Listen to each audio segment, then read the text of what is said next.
بسم اللہ الرحمن الرحیم۔ علامہ غلام احمد پرویز کی تصنیف شاہکار رسالت صلی اللہ علیہ وسلم، چوتھا باب۔ حسبنا کتاب اللہ۔ دست او جز تیغ و قرآن نداشت۔ تاریخ میں واقعہ کرتاس کو بڑی اہمیت دی جاتی ہے۔ کہا یہ جاتا ہے کہ نبی اکرم صلی اللہ علیہ وسلم نے اپنی وفات سے 3 روز پہلے، جب آپ کو درد کی شدت تھی، فرمایا کہ قلم اور دوات لاؤ، میں تمہارے لیے ایسی چیز لکھ دوں گا جس کے بعد تم گمراہ نہیں ہوگے۔ اس پر حضرت عمر رضی اللہ تعالی عنہ نے لوگوں کو مخاطب کر کے کہا کہ حضرت صلی اللہ علیہ وسلم کو درد کی شدت ہے، اور حسبنا کتاب اللہ، ہمارے لیے اللہ کی کتاب کافی ہے۔ حاضرین میں سے بعض نے یہ کہا کہ حضور صلی اللہ علیہ وسلم اس وقت بیماری کی شدت کی وجہ سے معاذ اللہ بہکی باتیں کر رہے ہیں۔ یہ ہے واقعہ کرتاس، جو 1400 سال سے بحث و نزاع کا موضوع بنے چلا آ رہا ہے، جس کی بنیاد فرقہ وارانہ اختلاف ہے۔ چونکہ ہم اس کتاب کو گروہ بندانہ تفریق و اختلاف سے بالا رکھنا چاہتے ہیں، اس لیے ہم اس نزاع میں الجھنا نہیں چاہتے۔ یہ روایت بخاری میں موجود ہے، لیکن علامہ شبلی نے اس پر جو تنقید کی ہے اس سے اس کی صحت ہی مشکوک ہو جاتی ہے۔ انہوں نے کہا ہے کہ مبینہ واقعہ کے وقت کثرت سے صحابہ رضی اللہ تعالی عنہ موجود تھے، لیکن اس کے متعلق بجز حضرت عبداللہ بن عباس کے کسی سے ایک لفظ بھی منقول نہیں۔ حضرت عبداللہ ابن عباس رضی اللہ تعالی عنہ کی عمر اس وقت 13-14 سال کی تھی، اور تعجب یہ کہ وہ خود اس وقت وہاں موجود بھی نہیں تھے، لیکن ہمارے نزدیک اس واقعہ کے مشکوک ہونے کے لیے ایک اور دلیل سب سے قوی ہے، اور وہ یہ کہ یہ واقعہ جمعرات کا بتایا جاتا ہے، اور رسول اللہ صلی اللہ علیہ وسلم اس کے بعد 4 دن تک زندہ رہے۔ حضور صلی اللہ علیہ وسلم کی وفات سوموار کو ہوئی تھی، اور اس دوران میں آپ کی حالت بھی نسبتاً بہتر ہو گئی تھی۔ اگر آپ نے کچھ تحریر کرانا ہوتا تو اس کے لیے 4 دن کی مدت موجود تھی، لیکن اس سلسلہ میں کہیں ایک لفظ بھی مذکور نہیں کہ حضور صلی اللہ علیہ وسلم نے کچھ لکھایا ہو یا اس واقعہ کی یاد دہانی ہی کرائی ہو۔ اس کے برعکس ان دنوں میں آپ نے اور بہت سی ہدایات ارشاد فرمائیں، لیکن قطع نظر اس واقعہ کے حضرت عمر رضی اللہ تعالی عنہ نے اگر کسی سلسلہ میں بھی یہ الفاظ حسبنا کتاب اللہ کہے ہوں تو یہ مستبد نہیں۔ یہ حقیقت کہ ہمارے لیے اللہ کی کتاب کافی ہے خود قرآن کریم کے دعویٰ کے عین مطابق ہے۔ رسول اللہ صلی اللہ علیہ وسلم کی بھی یہی تعلیم تھی، اور حضرت عمر کا عہد خلافت اس کی زندہ شہادت ہے۔ قرآن کی کفایت، دین کو قرآن کے اندر مکمل کر دیا گیا ہے۔ وَتَمَّتْ کَلِمَاتُ رَبِّکَ صِدْقًا وَعَدْلًا لَا مُبَدِّلَ لِکَلِمَاتِہِ 6/115۔ تیرے رب کی باتیں صدق و عدل کے ساتھ مکمل ہو گئی، کوئی ان میں تبدیلی نہیں کر سکتا۔ جو کچھ دین کے متعلق کہنا مقصود تھا اسے اس کتاب میں کہہ دیا گیا، اس میں کسی قسم کی کمی نہیں رہ گئی۔ ما فرطنا فی الکتاب من شیء 6/38۔ ہم نے الکتاب میں کسی بات کو نہیں چھوڑا۔ یہ کتاب ہر بات کو نہایت وضاحت سے بیان کرتی ہے۔ وَنَزَّلْنَا عَلَيْكَ الْكِتَابَ تِبْيَانًا لِكُلِّ شَيْءٍ 16/99۔ اور ہم نے اے رسول آپ کی طرف یہ کتاب نازل کی ہے جو ہر شے کو نہایت وضاحت سے بیان کر دیتی ہے۔ جماعت مومنین سے بصراحت کہا گیا تھا اتبعوا ما انزل علیکم من ربکم ولا تتبعوا من دونہ اولیاء 7/3۔ جو کچھ خدا نے تمہاری طرف نازل کیا ہے اس کا اتباع کرو، اس کے سوا کسی بڑے کا اتباع مت کرو۔ خود رسول اللہ صلی اللہ علیہ وسلم سے بھی یہی ارشاد ہوا جب کہا کہ وَاتَّبِعْ مَا يُوحَىٰ إِلَيْكَ 10/109، جو کچھ آپ کی طرف وحی کیا جاتا ہے اس کا اتباع کریں، خود بھی اسی کا اتباع کریں اور دوسروں کے معاملات کے فیصلے بھی اسی کے مطابق کریں۔ فَاحْكُم بَيْنَهُم بِمَا أَنزَلَ اللَّهُ 5/48، جو کچھ اللہ نے نازل کیا ہے اس کے مطابق لوگوں کے معاملات کے فیصلے کیا کرو۔ یہ قرآن کی پوزیشن جس کے پیش نظر یہ کہا گیا تھا اولم یکفہم انا انزلنا علیک الکتاب یتلی علیہم 29/51، کیا ان لوگوں کے لیے یہ کافی نہیں کہ ہم نے آپ کی طرف یہ کتاب نازل کر دی جسے ان کے سامنے پیش کیا جاتا ہے۔ حضرت عمر رضی اللہ تعالی عنہ نے اگر حسبنا کتاب اللہ فرمایا تھا تو وہ قرآن کریم کے اسی استفہام اولم یکفہم کا مثبت جواب تھا، یعنی اللہ نے یہ کہا تھا کہ کیا ان کے لیے یہ کتاب کافی نہیں؟ تو جیسا کہ ہر مسلمان کو کہنا چاہیے، حضرت عمر نے اس کا جواب اثبات میں دیتے ہوئے کہا تھا حسبنا کتاب اللہ، ہاں ہم اس کا اقرار و اعلان کرتے ہیں کہ ہمارے لیے اللہ کی کتاب کافی ہے۔ اور یہی وہ اعلان تھا جسے نبی اکرم صلی اللہ علیہ وسلم نے حجۃ الوداع کے خطبہ میں قریب 1,20,000 کے مجمع کے سامنے ان الفاظ میں فرمایا تھا کہ قد ترکت فیکم ما لن تضلوا بعدہ ابدا ان اعتصمتم بہ کتاب اللہ، میں تم میں ایک ایسی چیز چھوڑ چلا ہوں کہ اگر تم نے اسے تھامے رکھا تو تم کبھی گمراہ نہیں ہوگے، وہ ہے کتاب اللہ۔ لہٰذا حضرت عمر رضی اللہ تعالی عنہ کا یہ اعلان کہ حسبنا کتاب اللہ اسی فرمان نبوی کی صدائے بازگشت تھا، یہی اتباع رسالت کا تقاضا تھا اور اسی نشید حیات آور کے دوبارہ سننے کی تڑپ تھی جو علامہ اقبال کے لبوں پر ان الفاظ میں آ گئی تھی کہ ضرورت ہے کہ عالم اسلامی قانون سازی کے سلسلہ میں عمر رضی اللہ تعالی عنہ کی روح کو ساتھ لے کر بڑھے۔ وہ عمر رضی اللہ تعالی عنہ جو اسلام میں پہلا تنقیدی اور آزاد ذہن تھا اور جس نے نبی اکرم صلی اللہ علیہ وسلم کی حیات عرضی کے آخری لمحات میں یہ کہنے کی اخلاقی جرات کا ثبوت دیا تھا کہ حسبنا کتاب اللہ۔ حقیقت یہ ہے کہ اسلام کے صدر اول میں امت جماعت مومنین کا مسلک ہی تمسک بالقرآن تھا، حتیٰ کہ وہ میدان جنگ میں جام شہادت نوش کرتے ہوئے بھی اسی کا اعادہ کرتے تھے۔ جنگ یمامہ عہد صدیقی میں حضرت ابو حذیفہ رضی اللہ تعالی عنہ پکار کر کہتے تھے کہ اے اہل قرآن، اپنے اعمال سے قرآن کی عزت افزائی کا موجب بنو۔ اور جب وہ شہید ہو گئے اور علم ان کے غلام حضرت سالم رضی اللہ تعالی عنہ نے اٹھایا تو فرمایا کہ اگر میں آج ثابت قدم نہ رہوں تو میں بدترین حامل قرآن ہوں گا، اور اسی پکار کے ساتھ وہ بھی داخل فردوس بری ہو گئے۔ ان حضرات کی محیر العقول کامیابیوں کا راز انہی نعروں میں تھا۔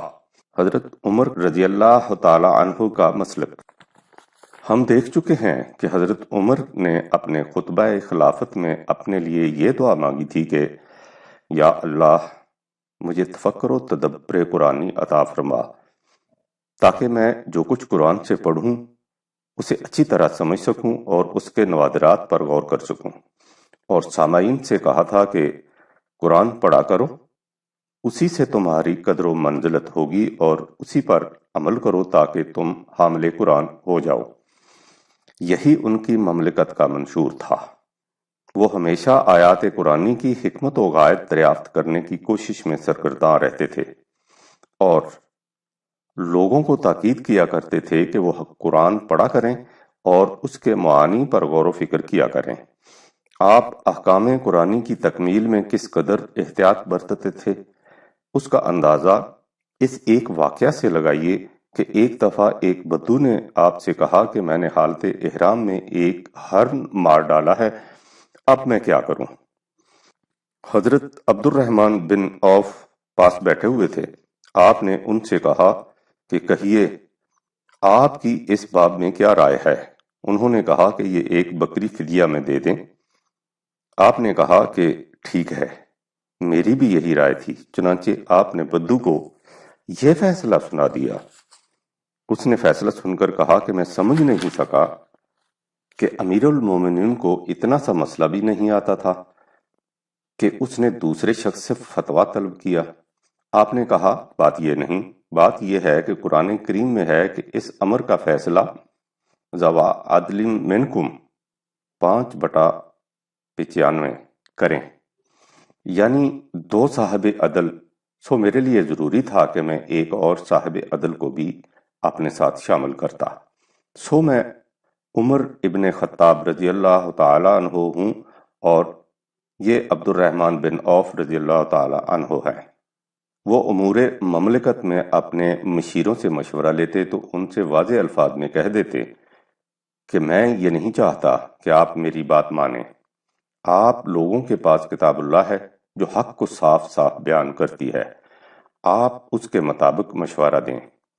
آپ کے عہد میں اموال حکومت کے انتخاب کا اولین معیار یہ تھا کہ وہ کس حد تک قرآن جانتے ہیں۔ جب مکہ کے گورنر نافع بن عامر بن الحارث نے عبد الرحمن بن ابزی کو وادی کا حاکم مقرر کیا تو آپ نے اس گورنر سے پوچھا کہ اس انتخاب کی بنیاد کیا ہے؟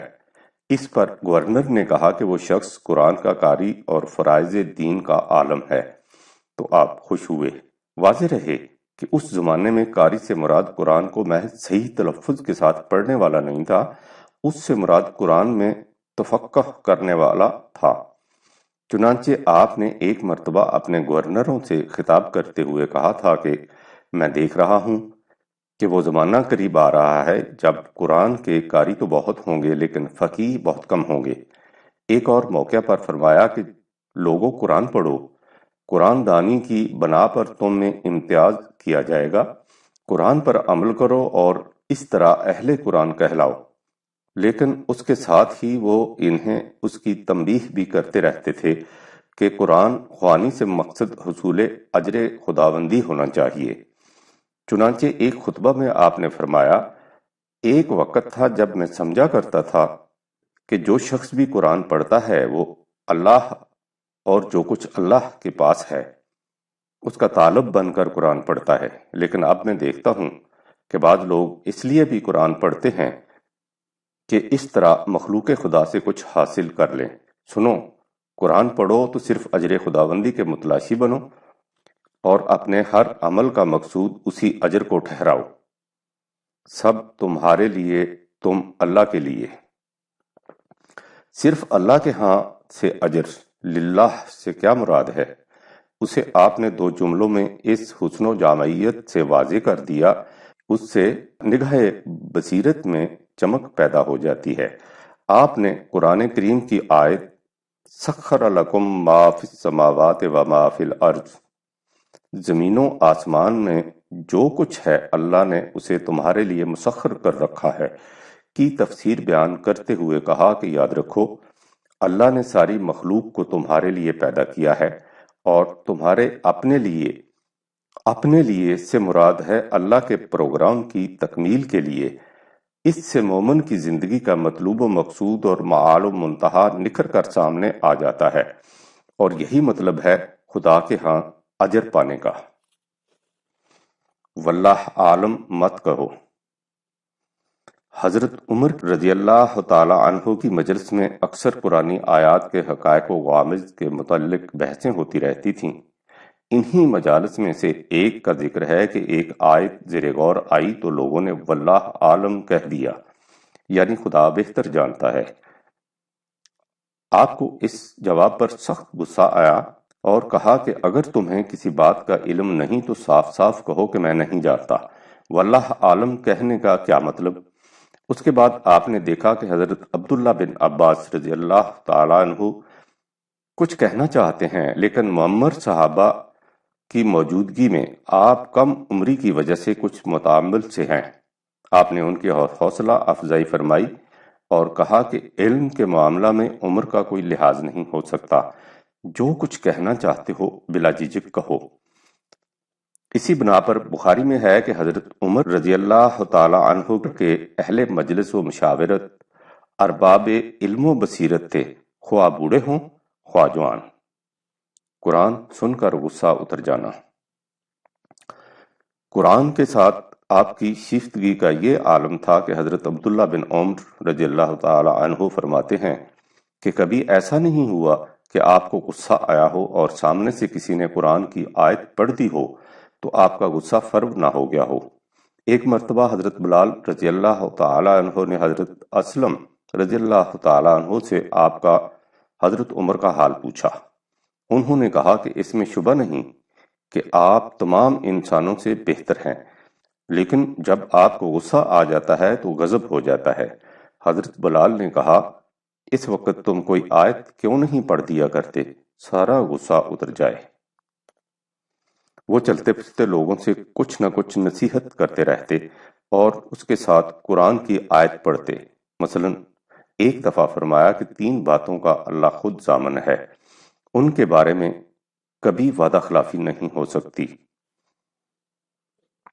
ان اللہ لا یضیع اجر المحسنین 9/120۔ اللہ محسنین کے اجر کو ضائع نہیں کرتا۔ ان اللہ لا یہدی کید الخائنین 12/52۔ خدا مکاروں کی مکاری کے لیے کشاد کی راہ نہیں نکالتا۔ ان اللہ لا یصلح اعمال المفسدین 10/81۔ اللہ فساد انگیزوں کے پروگرام کو کبھی نہیں سنوارتا۔ قرآن سے استنباط نتائج۔ آپ کو قرآن فہمی کا کس قدر بہرا وافر عطا ہوا تھا اور قرآنی اصولوں سے استنباط نتائج و ترتیب جزیات میں آپ کس یرف نگہی سے کام لیتے تھے، اس کی مثالیں آگے چل کر جہاں آپ کا قائم کردہ سیاسی اور معاشی نظام سامنے آئے گا قدم قدم پر ملیں گی۔ اس وقت ہم اس نقطہ کی وضاحت کے لیے 2 مثالوں پر اکتفا کریں گے۔ جب عراق فتح ہوا تو اس کی مزروعہ اراضی کے وسیع رقبات مسلمانوں کے ہاتھ میں آئے۔ اس سے پہلے ایسا اتفاق کہیں نہیں ہوا تھا۔ اس وقت تک کہ عام دستور کے مطابق مجاہدین نے مطالبہ کیا کہ ان قطاعات اراضی کو دیگر مال غنیمت کی طرح ان مجاہدین میں تقسیم کر دیا جائے۔ حضرت عمر رضی اللہ تعالی عنہ کی نگاہ دوررس قرآن کی اس حقیقت تک پہنچ چکی تھی کہ ذرائع پیداوار تمام نوع انسان کے لیے یکساں طور پر کھلے رہنے چاہیے، اس لیے ان زمینوں کو مملکت کی تحویل میں رہنا چاہیے، انفرادی ملکیت میں نہیں دے دینا چاہیے۔ چنانچہ آپ نے اس مطالبہ کی مخالفت کی۔ مجلس شورا میں بھی 2 گروہ پیدا ہو گئے، ایک ان اراضیات کی تقسیم کے حق میں تھا، دوسرا حضرت عمر سے متفق۔ معاملہ کی اہمیت کے پیش نظر اس پر بڑی تفصیلی بحث ہوتی رہی اور یہ سلسلہ کئی دنوں تک چلا۔ حضرت عمر نے فیصلہ تک پہنچنے کے لیے مہلت طلب کی تاکہ اس پر اچھی طرح سے غور و فکر کر لیا جائے۔ کچھ دنوں کے غور و تدبر کے بعد آپ نے پھر مجلس کا اجلاس منعقد کیا اور اپنے رفقاء سے کہا کہ میں نے اس معاملہ کے ہر پہلو پر انتہائی غور و فکر کیا اور اللہ کا شکر ہے کہ مجھے بالآخر قرآن مجید سے رہنمائی مل گئی۔ سورہ حشر میں جہاں مال فے کی تقسیم کے متعلق تفصیلی ہدایات دی گئی ہیں، وہاں ان گروہوں کا ذکر کرنے کے بعد جو اس وقت ہم میں موجود ہیں یہ بھی کہا گیا ہے کہ اس میں ان لوگوں کا بھی حصہ ہے۔ والذین جاؤوا من بعدہم 59/10، جو ان کے بعد آئیں۔ اب ظاہر ہے کہ اگر ان اراضیات کو افراد کی ذاتی ملکیت میں دے دیا جائے تو ان میں آنے والی امت کا حصہ نہیں رہ سکتا۔ یہ اسی صورت میں ممکن ہے کہ یہ مملکت کی تحویل میں رہیں اور ان کی پیداوار سے مملکت موجودہ افراد معاشرہ کے رزق کا انتظام کرے، اور یہ سلسلہ اسی طرح آگے بھی بڑھتا جائے۔ آپ کے الفاظ یہ تھے کہ والذین جاؤ من بعدہم سے مراد اولاد آدم ہے، خواہ وہ کالے ہوں یا گورے۔ یہاں اللہ نے بعد میں آنے والوں کو بھی مال غنیمت میں قیامت تک کے لیے شریک کر دیا ہے، اور اس کی عملی شکل یہی ہو سکتی ہے کہ ان اراضیات کو افراد کی ذاتی ملکیت میں نہ دیا جائے۔ صحابہ اس دلیل سے مطمئن ہی نہیں، بہت خوش ہوئے اور اراضیات افراد میں تقسیم نہ کی گئی۔ یہ تھا قرآنی اصول کی روشنی میں حضرت عمر کے تفقہ اور اتحاد کا انداز۔ تفصیل اس واقعہ کی معاشی نظام سے متعلق عنوان میں ملے گی۔ مسئلہ تقدیر۔ تقدیر کا مسئلہ اس قدر پیچیدہ اور پریشان کن ہے، یا ایسا بنا دیا گیا ہے کہ حکمائے یونان کے زمانہ سے لے کر اب تک یہ دنیا مذاہب اور جہاں فلسفہ میں باعث ہزار درد سری بنا رہا ہے اور بنا ہوا ہے، اور کیفیت اب تک یہ ہے کہ دور کو سلجھا رہے ہیں اور سرا ملتا نہیں۔ میں نے اس مشکل ترین مسئلہ کو اپنی بصیرت کے مطابق قرآن کریم کی روشنی میں اپنی تصنیف کتاب التقدیر میں حل کرنے کی کوشش کی ہے، اور ارباب فکر و نظر نے میری اس کوشش کو سراہا ہے۔ یہاں نہ اس کی فرصت ہے نہ موقع کہ میں اس مسئلہ کی تفصیلات میں جاؤں۔ میں یہاں مختصر الفاظ میں اتنا کہنے پر اکتفا کروں گا کہ قرآن کریم کی روح سے اللہ تعالیٰ نے کچھ غیر متبدل قوانین متعین فرمائے ہیں، جن کے مطابق انسانی اعمال کے نتائج مرتب ہوتے ہیں، اور انسان کو اس کا اختیار دیا گیا ہے کہ وہ ان قوانین کے مطابق راستہ اختیار کرے یا ان سے انحراف برتے۔ اگر وہ ان کے مطابق روش اختیار کرے گا تو اس کا نتیجہ خوشگوار اور تعمیری ہوگا، اگر ان کی خلاف ورزی کرے گا تو اس کا نتیجہ تباہی ہوگا۔ باللفاظ دیگر انسان کے سامنے دو ممکنات پاسبلٹیز ہوتی ہیں، اور اسے اس کا اختیار دیا گیا ہے کہ وہ ان میں سے جسے چاہے اختیار کر لے۔ ان ممکنات کو تقدیرات الہی کہا جاتا ہے۔ یہ تقدیرات اٹل ہیں، لیکن ان میں سے کسی ایک کو منتخب کرنے کی حد تک انسان صاحب اختیار ہے، اور اپنے اس اختیار و انتخاب کی بنا پر اپنے فیصلوں اور اعمال کا ذمہ دار۔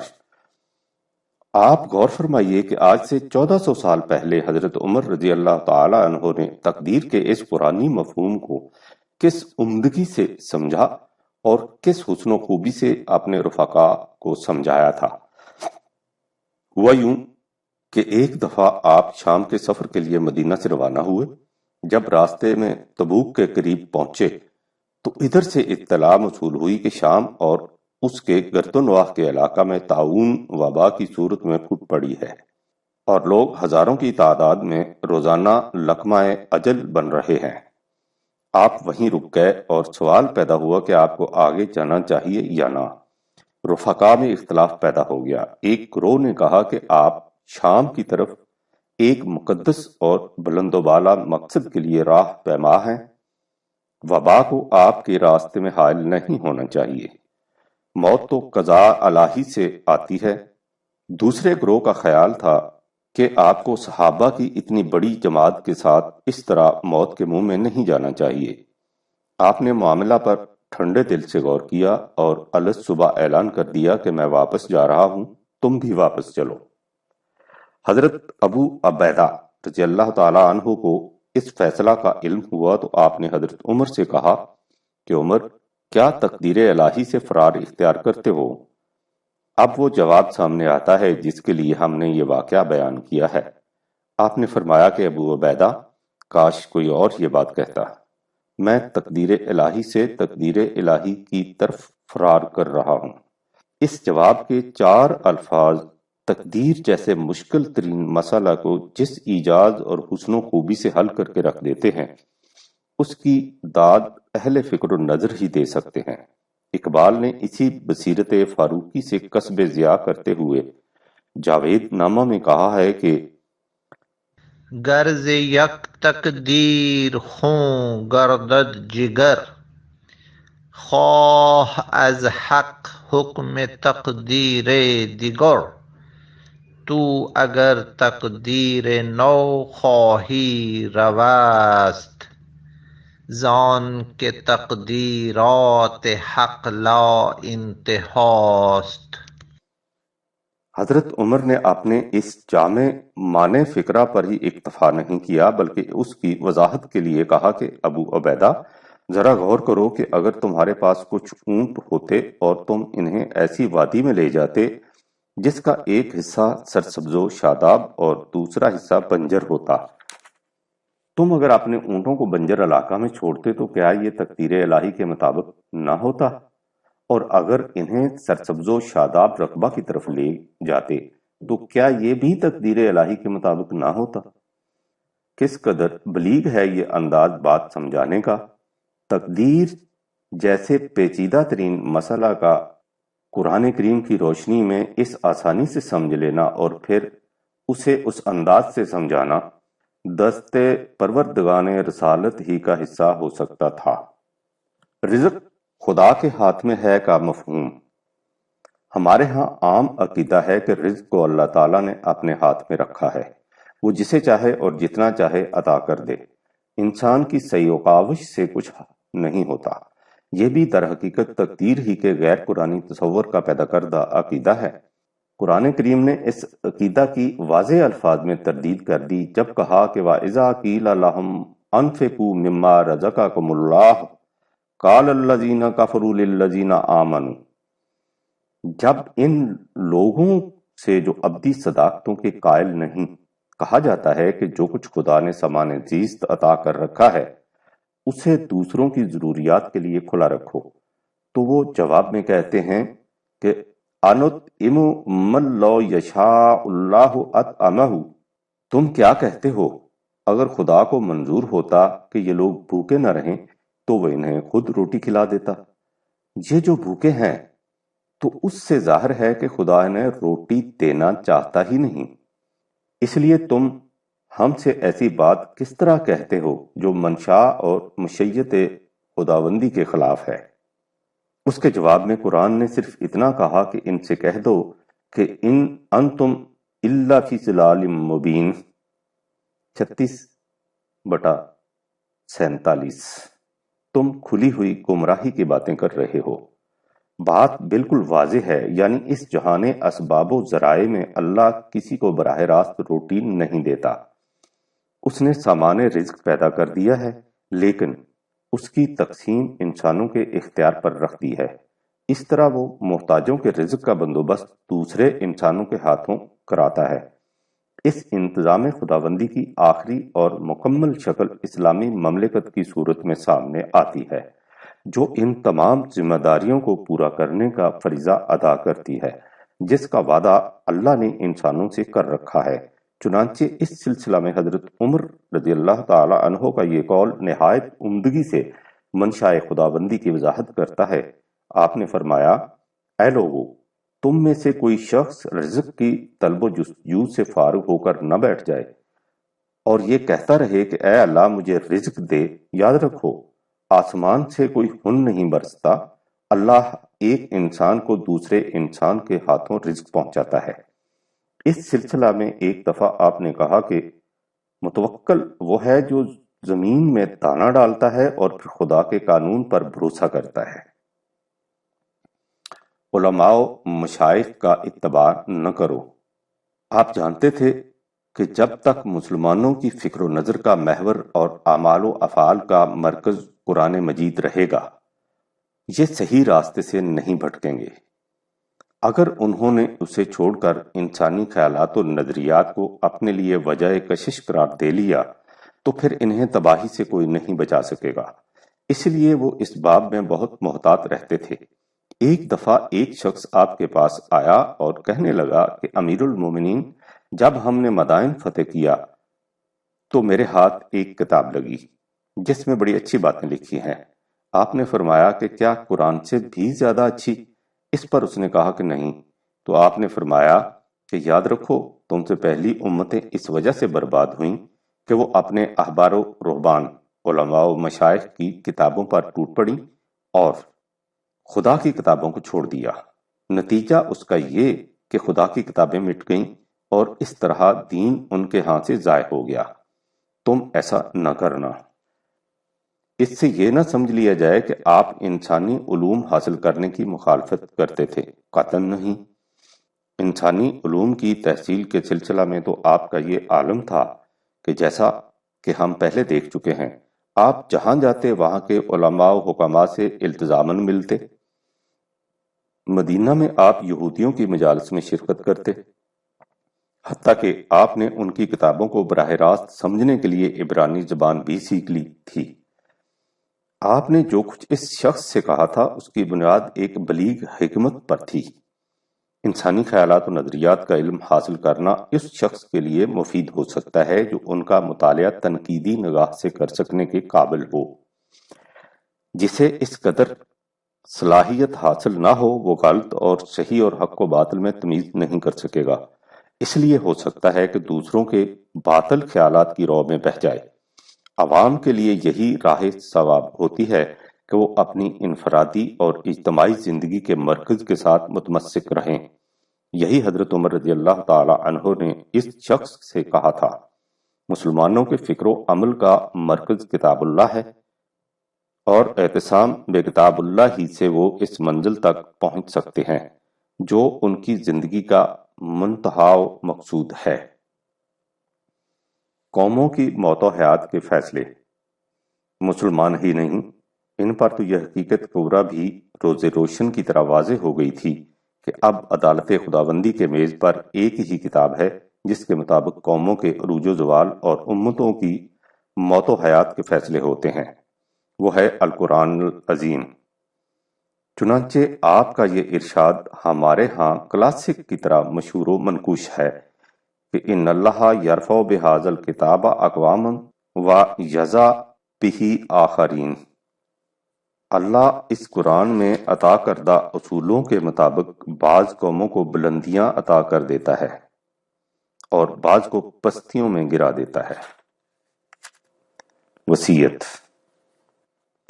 قرآن کریم کی اہمیت و عظمت آپ کے رگ و پے میں اس شدت سے سرایت کیے ہوئے تھی کہ جب آپ کو وہ زخم لگا جس سے آپ کی شہادت واقع ہو گئی تو کیفیت یہ تھی کہ آپ کی انتڑیاں کٹ کر باہر آ چکی تھیں، جسم سے خون کے فوارے چھوٹ رہے تھے، درد کی شدت انتہا تک پہنچ چکی تھی، نقاہت بڑھتی جا رہی تھی۔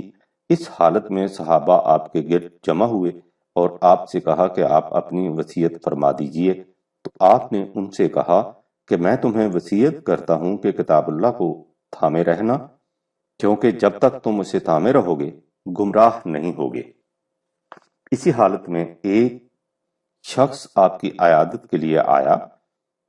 اس نے دیکھا کہ آپ آخرت کے خیال سے مضطرب و بے قرار ہیں اور بار بار اس کا احساس کرتے ہیں کہ جو ذمہ داریاں اللہ نے مجھے سونپی تھیں معلوم نہیں میں ان سے عہدہ برا ہو سکا ہوں یا نہیں۔ اس نے کہا کہ آپ اس باب میں متردد نہ ہوں، جہنم کی آگ آپ کے جسم کو مس تک نہ کر سکے گی۔ آپ نے اس کی طرف دیکھا، آپ کی آنکھوں میں آنسو چھلک رہے تھے اور کہا کہ نہ بھائی، تمہارا علم اس معاملہ میں بہت قلیل ہے، میرے بس میں ہوتا تو میں زمین کے سارے خزانے اس مواخذہ کے خوف پر نشاور کر دیتا۔ آپ نے یہ آخری الفاظ کہے تو حضرت ابن عباس رضی اللہ تعالی عنہ نے جو پاس بیٹھے تھے کہا کہ یہ شخص ٹھیک کہتا ہے، اس لیے کہ آپ ہمیشہ کتاب اللہ کے مطابق فیصلے کرتے تھے اور سب کے حصے برابر برابر تقسیم کرتے تھے۔ یہ سن کر آپ کی نگاہوں میں چمک پیدا ہو گئی، سنبھل کر بیٹھ گئے اور کہا کہ ابن عباس، کیا تم میرے لیے خدا کے ہاں اس کی شہادت دو گے؟ وہ خاموش ہو گئے تو آپ نے ان کے شانے پر ہاتھ مارا اور دوبارہ کہا کہ کہو ابن عباس، تم اس کی شہادت دو گے کہ میں کتاب اللہ کے مطابق فیصلے کیا کرتا تھا اور سب کے حصے برابر تقسیم کیا کرتا تھا۔ حضرت ابن عباس رضی اللہ تعالی عنہ نے کہا کہ ہاں، میں اس کی گواہی دوں گا۔ اس پر آپ کو اطمینان ہوا۔ وفات کے بعد گواہی۔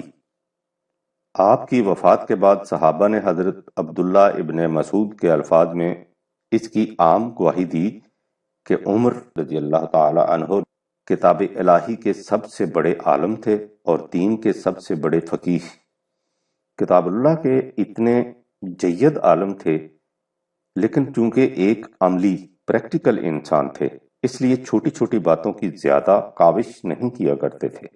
سورہ عبس میں زمینی پیداوار کے مختلف چیزوں کے تذکرہ کے سلسلہ میں فاکہۃم و ابن 80/31 کے الفاظ بھی آتے ہیں۔ شہری لوگ باقی چیزوں کے متعلق جانتے تھے، لیکن ابن ایک قسم کی گھاس تھی جسے دہقان پہچانتے تھے۔ حضرت عمر رضی اللہ تعالی عنہ اس لفظ کے معنی معلوم کرنے کے لیے کاوش کرتے رہے۔ جب معلوم نہ ہو سکا تو اپنا ہاتھ اپنے سر پر رکھا اور خفیف سے تبسم کے ساتھ فرمایا کہ اے عمر کی ماں کے بیٹے، یہ تکلفات کس لیے؟ کیا ہوا؟ اگر تجھے ابن کے معنی معلوم نہیں اور بعد میں معلوم کر لیے۔ فقط لا الہ کہنے سے جنت نہیں مل سکتی۔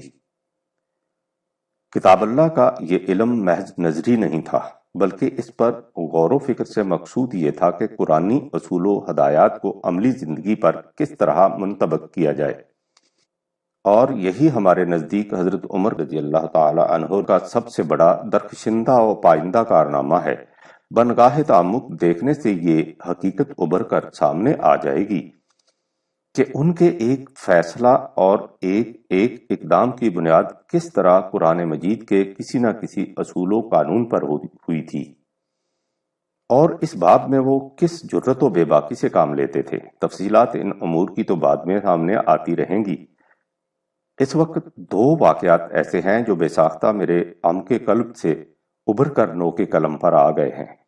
ان میں ایک واقعہ ایسا ہے جس کے واقعہ ہونے میں تو مجھے شبہ ہے، لیکن اس میں جو بات حضرت عمر کی طرف منسوب کی گئی ہے وہ بالکل صحیح ہے۔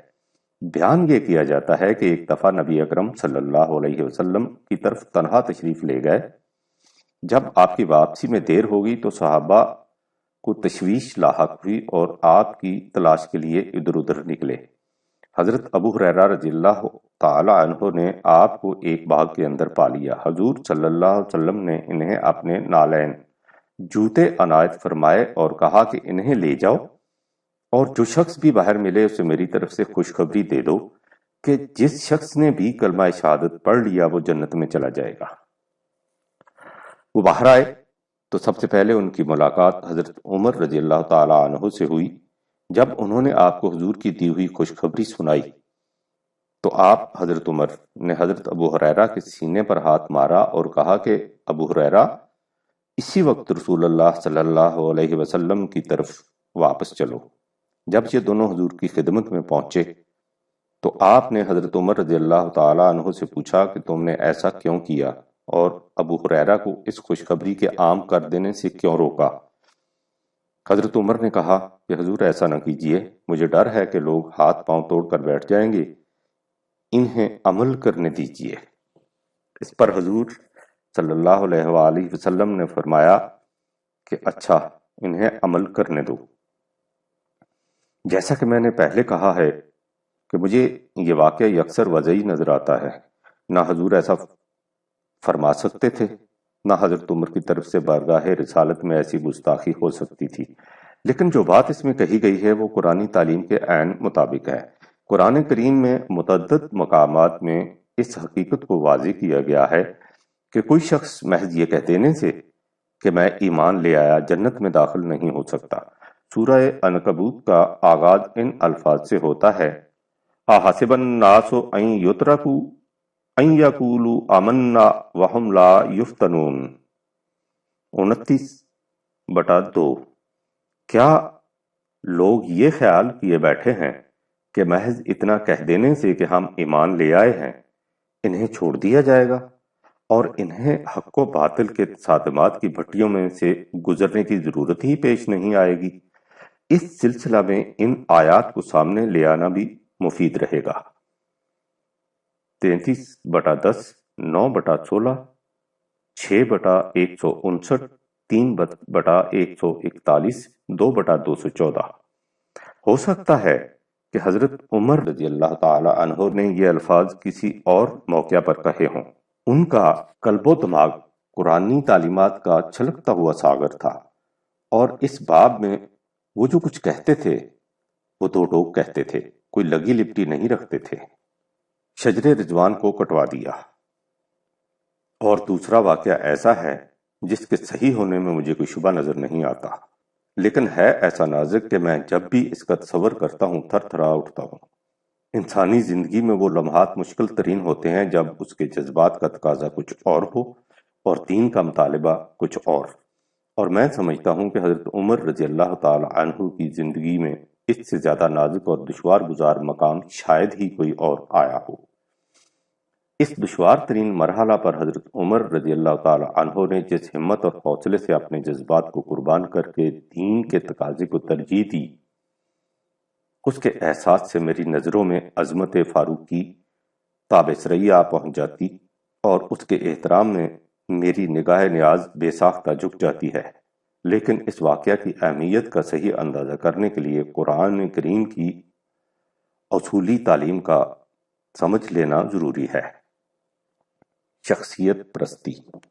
تاریخ انسانیت اس حقیقت پر شاہد ہے کہ قوموں کی کشتی شخصیت پرستی کی چٹان سے ٹکرا کر پاش پاش ہو جاتی ہے، خواہ یہ شخصیت پرستی دنیاوی حکمرانوں کو ذل اللہ علی الارض، زمین پر خدا کا سایہ قرار دینے کی شکل میں ہو، اور خواہ روحانی پیشواؤں کو فوق البشر حیثیت دینے کی صورت میں۔ شخصیت پرستی کی یہ دوسری شکل پہلی کے مقابلہ میں کہیں زیادہ شدید، محکم اور عمیق ہوتی ہے۔ حکمرانوں کی محکومیت کی زنجیریں انسان کے جسم کو مقید کر سکتی ہیں، لیکن روحانی پیشوائیت کی محکومیت کا تصور انسان کے قلب و دماغ پر مستولی ہوتا ہے۔ اگر کسی حضرت صاحب کی شان کے خلاف کوئی خیال تک ان کے کسی عقیدت مند کے دل میں گزر جائے تو وہ ڈرتا ہے، کانپتا ہے، لرزتا ہے کہ نامعلوم اس سے مجھ پر کیا قیامت ٹوٹ پڑے گی۔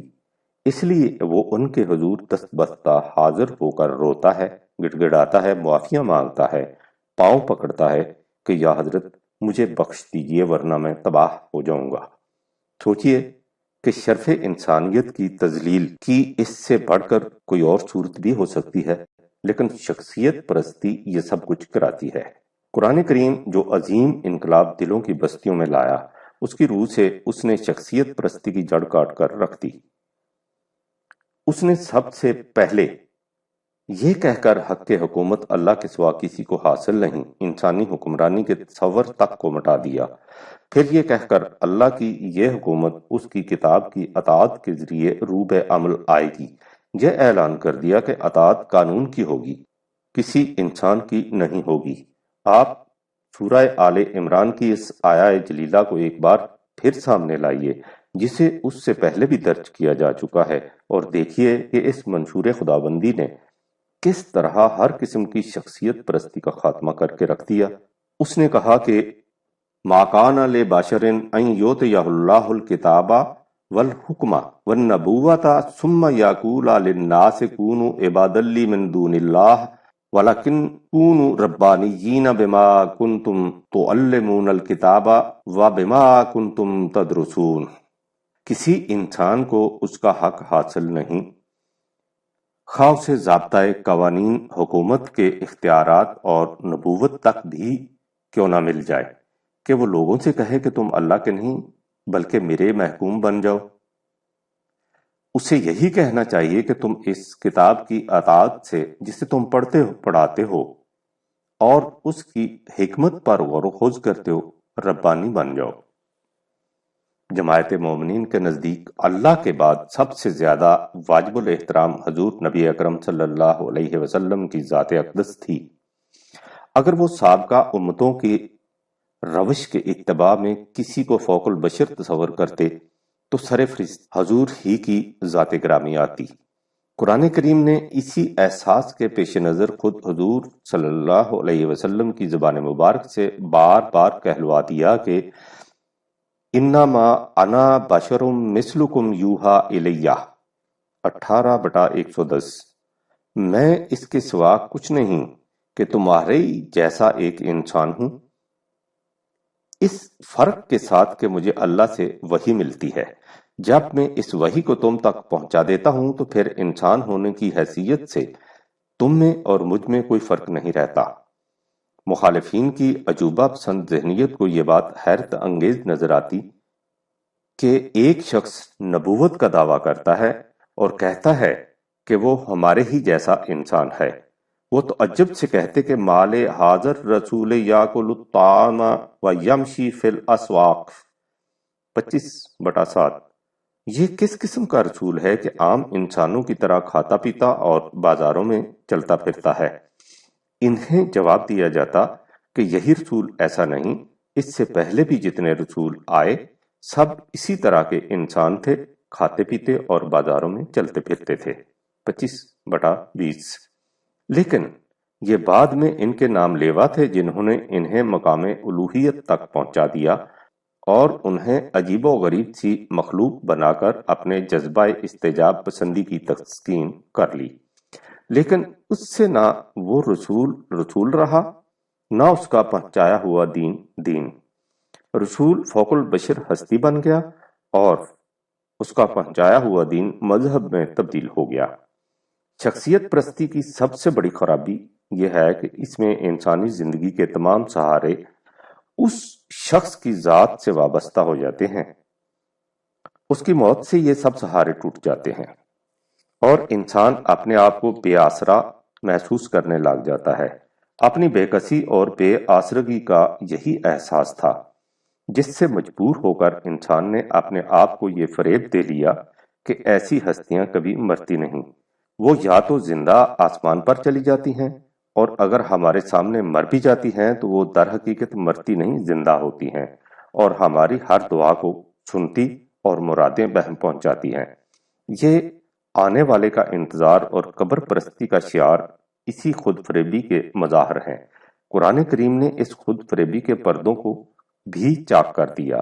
اس نے کہا کہ وَمَا مُحَمَّدٌ إِلَّا رَسُولٌ قَدْ خَلَتْ مِن قَبْلِهِ الرُّسُلُ أَفَإِن مَّاتَ أَوْ قُتِلَ انقلبتم عَلَىٰ أَعْقَابِكُمْ وَمَن ينقلب عَلَىٰ عَقَبَيْهِ فَلَن يَضُرَّ اللَّهَ شَيْئًا 3/144 محمد اس سے زیادہ کچھ نہیں کہ اللہ کے رسول ہیں، اس سے پہلے اسی قسم کے کئی رسول آئے اور اپنی عمر پوری کرنے کے بعد دنیا سے چلے گئے۔ اگر کل کو یہ بھی طبعی وفات پا جائیں یا قتل کر دیے جائیں تو کیا تم یہ سمجھ کر کہ یہ نظام تو اسی شخصیت کے سہارے پر قائم تھا، وہ شخصیت نہ رہی تو وہ نظام بھی ختم ہوا، پھر اپنی قدیم روش کی طرف پلٹ جاؤ گے؟ جو تم میں سے ایسا کرے گا وہ اپنا ہی نقصان کرے گا، اللہ کا کچھ نہیں بگاڑے گا۔ اس نے یہ کلیہ بیان کر دیا کہ وَمَا جَعَلْنَا لِبَشَرٍ مِّن قَبْلِكَ الْخُلْدَ أَفَإِن مِتَّ فَهُمُ الْخَالِدُونَ 21/34 ہم نے اے رسول آپ سے پہلے بھی کسی انسان کو اس دنیا میں حیات دوام ہمیشہ کی زندگی عطا نہیں کی، آپ اگر وفات پا جائیں گے تو کیا یہ آپ کے مخالف ہمیشہ زندہ رہیں گے؟ ہمیشہ زندہ کوئی بھی نہیں رہ سکتا۔ جیسا کہ کہا جا چکا ہے، دین میں اطاعت احکام خداوندی کی ہوتی ہے اور اس اطاعت میں خود رسول بھی دوسروں کے ساتھ برابر کا شریک ہوتا ہے، حتیٰ کہ وہ اس حقیقت کا بھی اعتراف و اعلان کرتا ہے انی اخاف ان عصیت ربی عذاب یوم عظیم 6/15 اگر میں بھی احکام خداوندی کی خلاف ورزی کروں تو اس کی پاداش سے میں بھی نہیں بچ سکتا، مجھے بھی اس کا خوف رہتا ہے۔ رسول اللہ صلی اللہ علیہ وسلم کی وفات کے بعد دین کا نظام آگے چلا جس میں قانون خداوندی کی اطاعت حضور کے جانشینوں کی وساطت سے ہوتی تھی۔ شخصیت پرستی کا تصور نہ حضور کی زندگی میں پیدا ہوا تھا نہ اس کے بعد۔ حضور صلی اللہ علیہ وسلم نے خود احکام و قوانین خداوندی کی اطاعت کی اور اس سے ایسی پاکیزہ سیرت اور بلند کردار کا ثبوت دیا جسے اللہ نے دوسرے انسانوں کے لیے ماڈل قرار دیا۔ لقد کان لکم فی رسول اللہ اسوۃ حسنہ 33/21۔ حضور کے جانشینوں خلفائے راشدین نے بھی اپنے سامنے یہی اسوہ حسنہ رکھا اور شخصیت پرستی کے شائبہ تک کو شریک تصورات نہ ہونے دیا۔ اس تمہید کے بعد اس واقعہ کی طرف آئیے جسے ہم نے حضرت عمر رضی اللہ تعالی عنہ کی زندگی کا نازک ترین مقام قرار دیا ہے۔ واقعہ یہ ہے کہ نبی اکرم نے صلح حدیبیہ کے وقت ایک درخت کے نیچے صحابہ سے بیعت لی تھی۔ اس کا ذکر پہلے آ چکا ہے۔ حضرت عمر رضی اللہ تعالی عنہ نے اپنے زمانہ خلافت میں دیکھا کہ لوگ آتے ہیں اور اس درخت کے نیچے نماز ادا کرتے ہیں۔ عمومی نقطہ نگاہ سے دیکھیے تو بات معمولی سی تھی۔ لوگ نہ اس درخت کی پرستش کرتے تھے نہ اس سے مرادیں مانگتے تھے، صرف اس کے نیچے جا کر نماز پڑھتے تھے۔ لیکن عمر رضی اللہ تعالی عنہ کی نگاہ حقیقت شناس اور دور رس اس بظاہر معصوم سے عمل کے نیچے محیب خدشات دیکھتی تھی۔ حضرت عمر رضی اللہ تعالی عنہ کی نگاہیں اس درخت پر تھیں اور آنکھوں کے سامنے وہ حسین و جمیل منظر سینما کے فلم کی طرح وجہ فروغ دیدہ ہو رہا تھا۔ جب اسلام پر سخت نازک وقت آیا تھا اور نظر آتا تھا کہ مخالفین مکہ سے اب فیصلہ کن تصادم ہوگا۔ حضور صلی اللہ علیہ وسلم کی دعوت پر صحابہ کے بعد پروانہ وار آ رہے تھے اور اس تصادم میں اپنی جانیں قربان کر دینے کے عہد کی تجدید کر رہے تھے۔ حضور توثیق عہد کے لیے اپنا دست مبارک صحابہ کے ہاتھ پر رکھتے تھے اور ادھر سے یہ ندائے جمال باعث فردوس گوش ہو رہی تھی کہ تمہارے ہاتھوں پر بظاہر رسول کا ہاتھ ہے، لیکن اسے تم اللہ کا ہاتھ سمجھو، کہ تمہارا یہ عہد اللہ ہی کے ساتھ ہو رہا ہے جو تمہیں اس جاں فروشی کے عوض جنت کی بشارت دیتا ہے۔ کیسا فردوس بدامہ تھا یہ منظر، اور کس قدر جنت باغوش تھی اس کی یاد، اور یہ درخت اس یاد کا مظہر تھا۔ طبعی آثار و مظاہر سے وابستگی محسوسات کے خوگر انسان کی گویا طبیعت میں داخل ہے۔ اگر یہ وابستگی دین کے کسی تقاضے سے نہ ٹکرائے تو اس میں چندہ مذائقہ نہیں ہوتا۔ قرآنی حقائق، رسول اللہ صلی اللہ علیہ وسلم کا اسوہ حسنہ اور سابقہ کی تاریخ حضرت عمر رضی اللہ تعالی عنہ کے سامنے تھی۔ آپ جانتے تھے کہ اس قسم کے خطرات کی ابتدا معصوم سے انداز سے ہوا کرتی ہے، لیکن آگے چل کر یہ محیط تباہی کا موجب بن جاتی ہے۔ لہٰذا فتنے کے امکان کو ابتدا ہی سے کچل دینے کا اصول اس کا مقتضی تھا کہ اس روش کو یہیں ختم کر دیا جائے، لیکن اس کے حتمی طور پر ختم کرنے کا طریقہ تو ایک ہی تھا، اور وہ یہ کہ اس درخت کو جڑ سے کاٹ دیا جائے۔ غور کیجئے کہ حضرت عمر رضی اللہ تعالی عنہ کے لیے یہ فیصلہ کس قدر ہمت طلب اور جذبات آزما تھا، لیکن عمر فاروق اعظم کس طرح بنتا اگر دین کا تقاضا اس کے جذبات پر غالب نہ آ جاتا۔ دین کا تقاضا جذبات پر غالب آیا اور آپ نے حکم دے دیا کہ اس درخت کو کاٹ دیا جائے۔ درخت کاٹ دیا گیا تو آپ نے لوگوں سے کہا، انما ہلاک من کان قبلکم بہذا یتبعون آثار انبیاء فاتخذوها کناس وبیا۔ تم سے پہلے لوگ اس وجہ سے ہلاک ہو گئے کہ انہوں نے انبیاء کے آثار کا اتباع شروع کر دیا، اور اس کے بعد نوبت یہاں تک پہنچ گئی کہ انہیں عبادت گاہیں بنا لیا۔ کیسی دور رس تھی نگاہ اس حقیقت شناس کی۔ آپ نے اس امکانی خطرہ کے پیش نظر اس درخت کو تو کٹوا دیا، لیکن آپ کو کیا خبر تھی کہ بعد میں یہ امت اس درخت کے بیجوں کی جولیاں بھر بھر کر لے جائے گی اور انہیں ساری دنیا میں اس طرح بکھیر دے گی کہ ایک ایک بیج سے 100 پرستش گاہیں نمود میں آ جائیں گی، جہاں اس توحید کی مدعی قوم کے سر اینٹوں اور پتھروں کے سامنے جھکیں گے۔ بہرحال عمر فاروق رضی اللہ تعالی عنہ ان بعد میں آنے والوں کے اعمال کے ذمہ دار نہیں۔ انہوں نے آثار شرک کی ایسی جڑ کاٹی تھی کہ اس پر اللہ اور اس کے فرشتے آپ پر تبریک و تہنیت کے پھول برساتے ہوں گے، اور انبیاء سابقہ جنت میں حضور کو ہزار ہزار مبارک دیتے ہوں گے کہ آپ کی تعلیم و تربیت نے کیسے کیسے جواہر گرام آیا پیدا کیے ہیں۔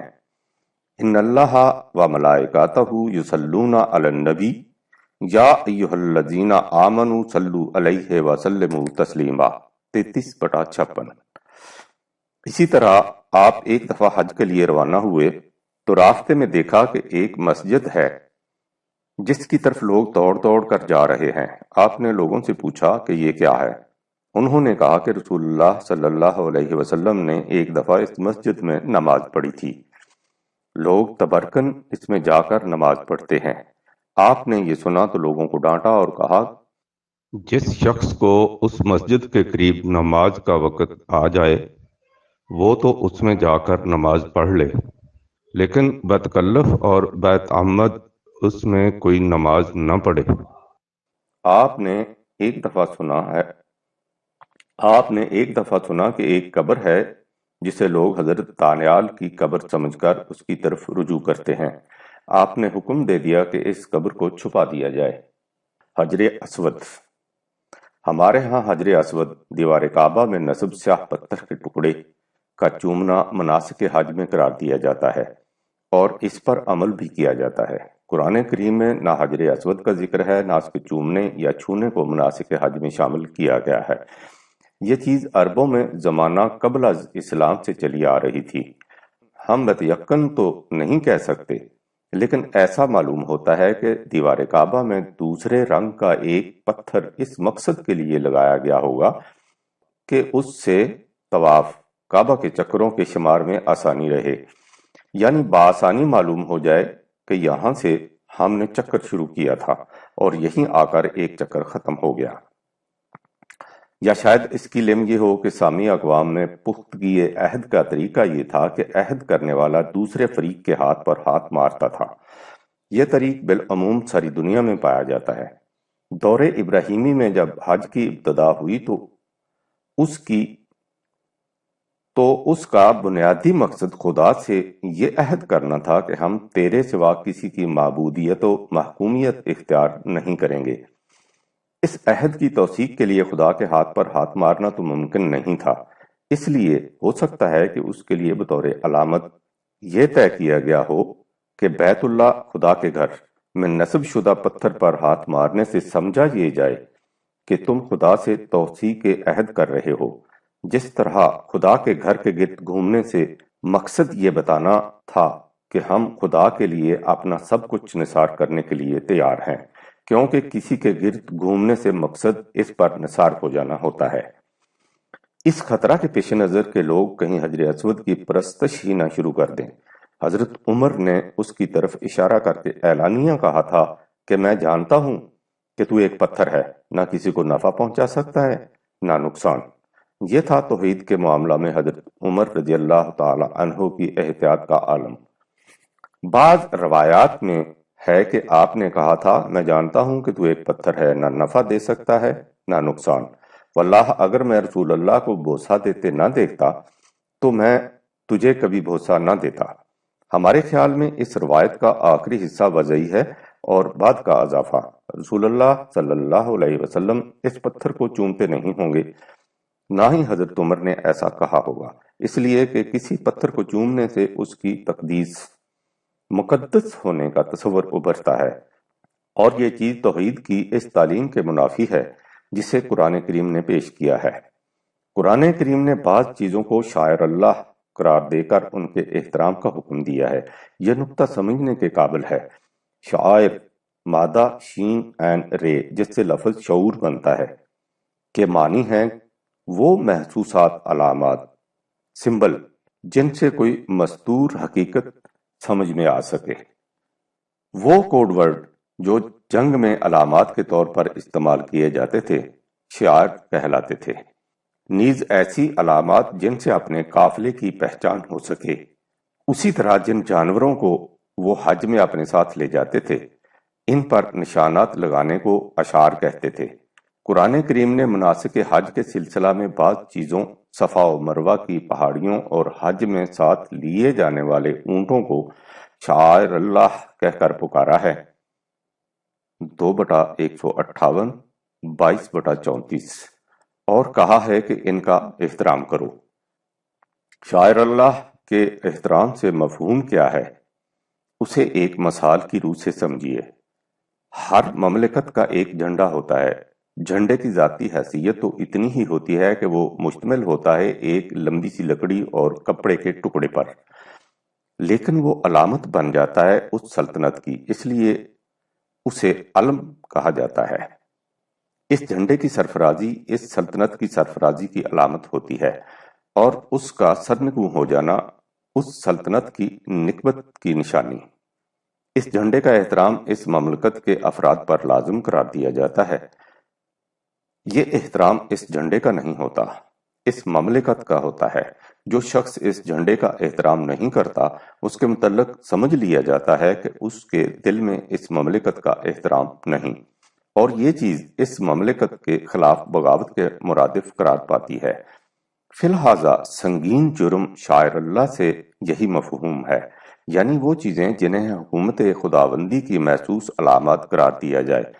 سورہ المائدہ میں ہے، یا ایھا الذین آمنوا لا تحلوا شعائر اللہ ولا الشہر الحرام ولا الہدی ولا القلائد ولا آمین البیت الحرام۔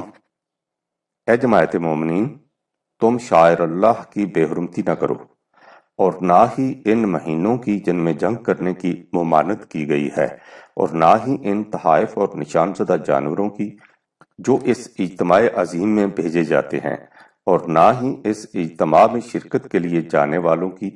یہاں بے حرمتی نہ کرنے کا مطلب واضح ہے، یعنی ان چیزوں کے متعلق جو پابندیاں عائد کی گئی ہیں انہیں ملحوظ رکھا جائے، انہیں کسی قسم کا نقصان نہ پہنچایا جائے۔ دوسرے مقام پر اس احترام کی وضاحت ان الفاظ سے کر دی، وَمَن يُعَظِّمْ شَعَائِرَ اللَّهِ فَإِنَّهَا مِن تَقْوَى الْقُلُوبِ۔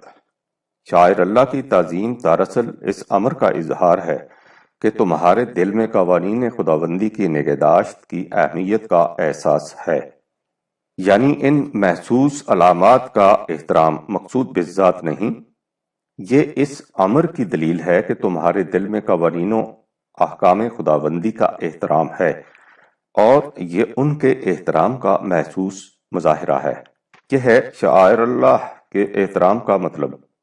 ظاہر ہے کہ اس سے وہ شعائر محسوس علامات فی ذات ہی مقدس نہیں بن جاتی، جس طرح کسی مملکت کا جھنڈا خواہ وہ مملکت خداوندی ہی کا جھنڈا کیوں نہ ہو مقدس نہیں ہو جاتا۔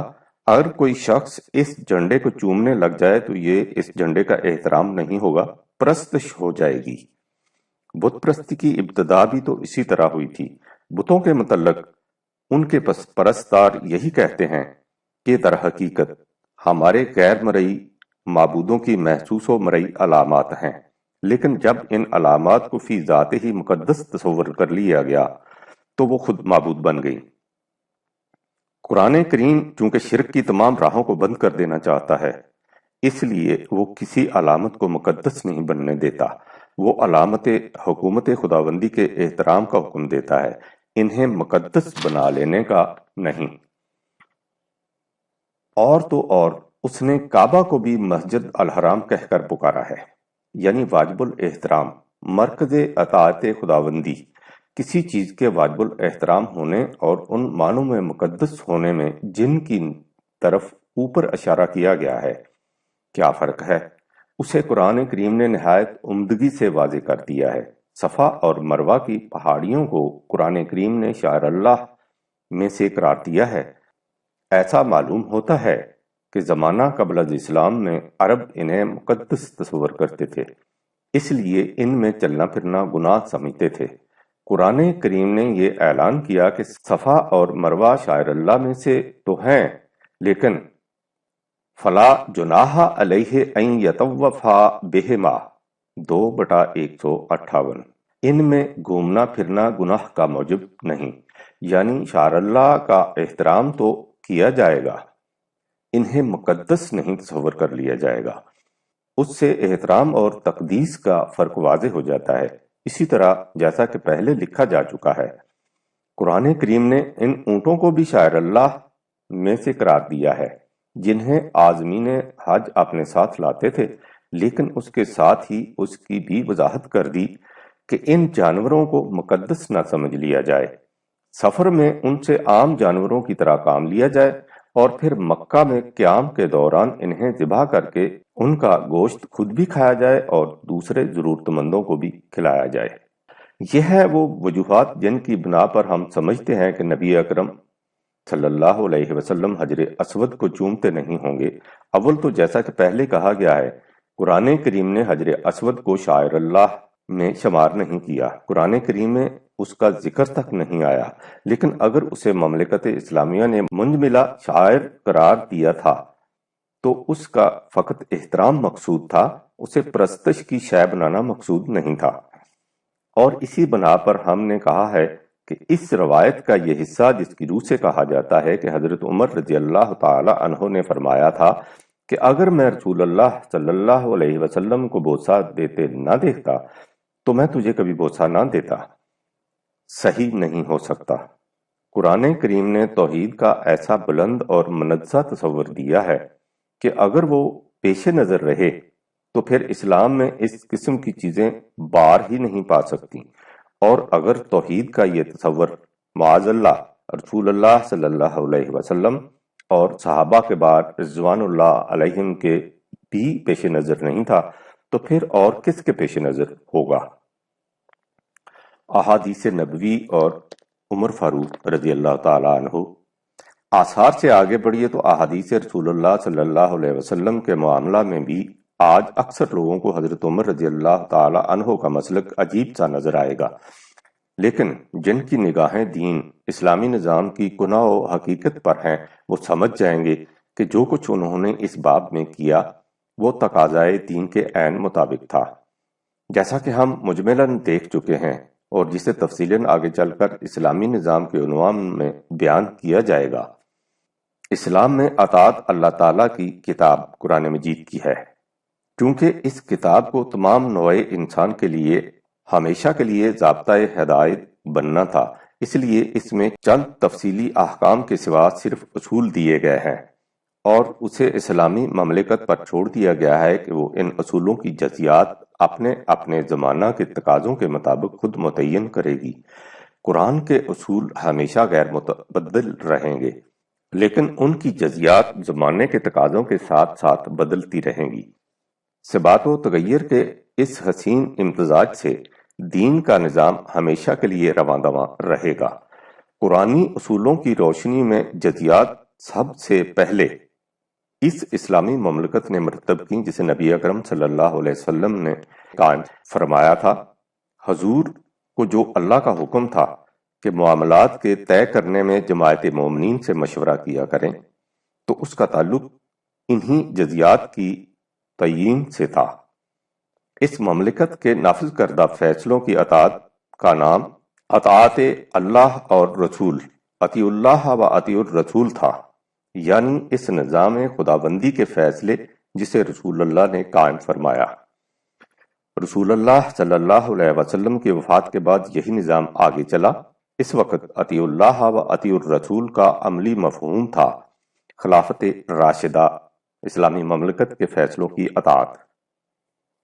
جو فیصلے رسول اللہ صلی اللہ علیہ وآلہ وسلم کے زمانے میں صادر ہوئے تھے، چونکہ انہیں ابدی اور غیر متبدل رہنا مقصود نہیں تھا، اس لیے حضور صلی اللہ علیہ وسلم نے ان فیصلوں یعنی اپنی احادیث کا کوئی مجموعہ مرتب فرما کر امت کو نہیں دیا۔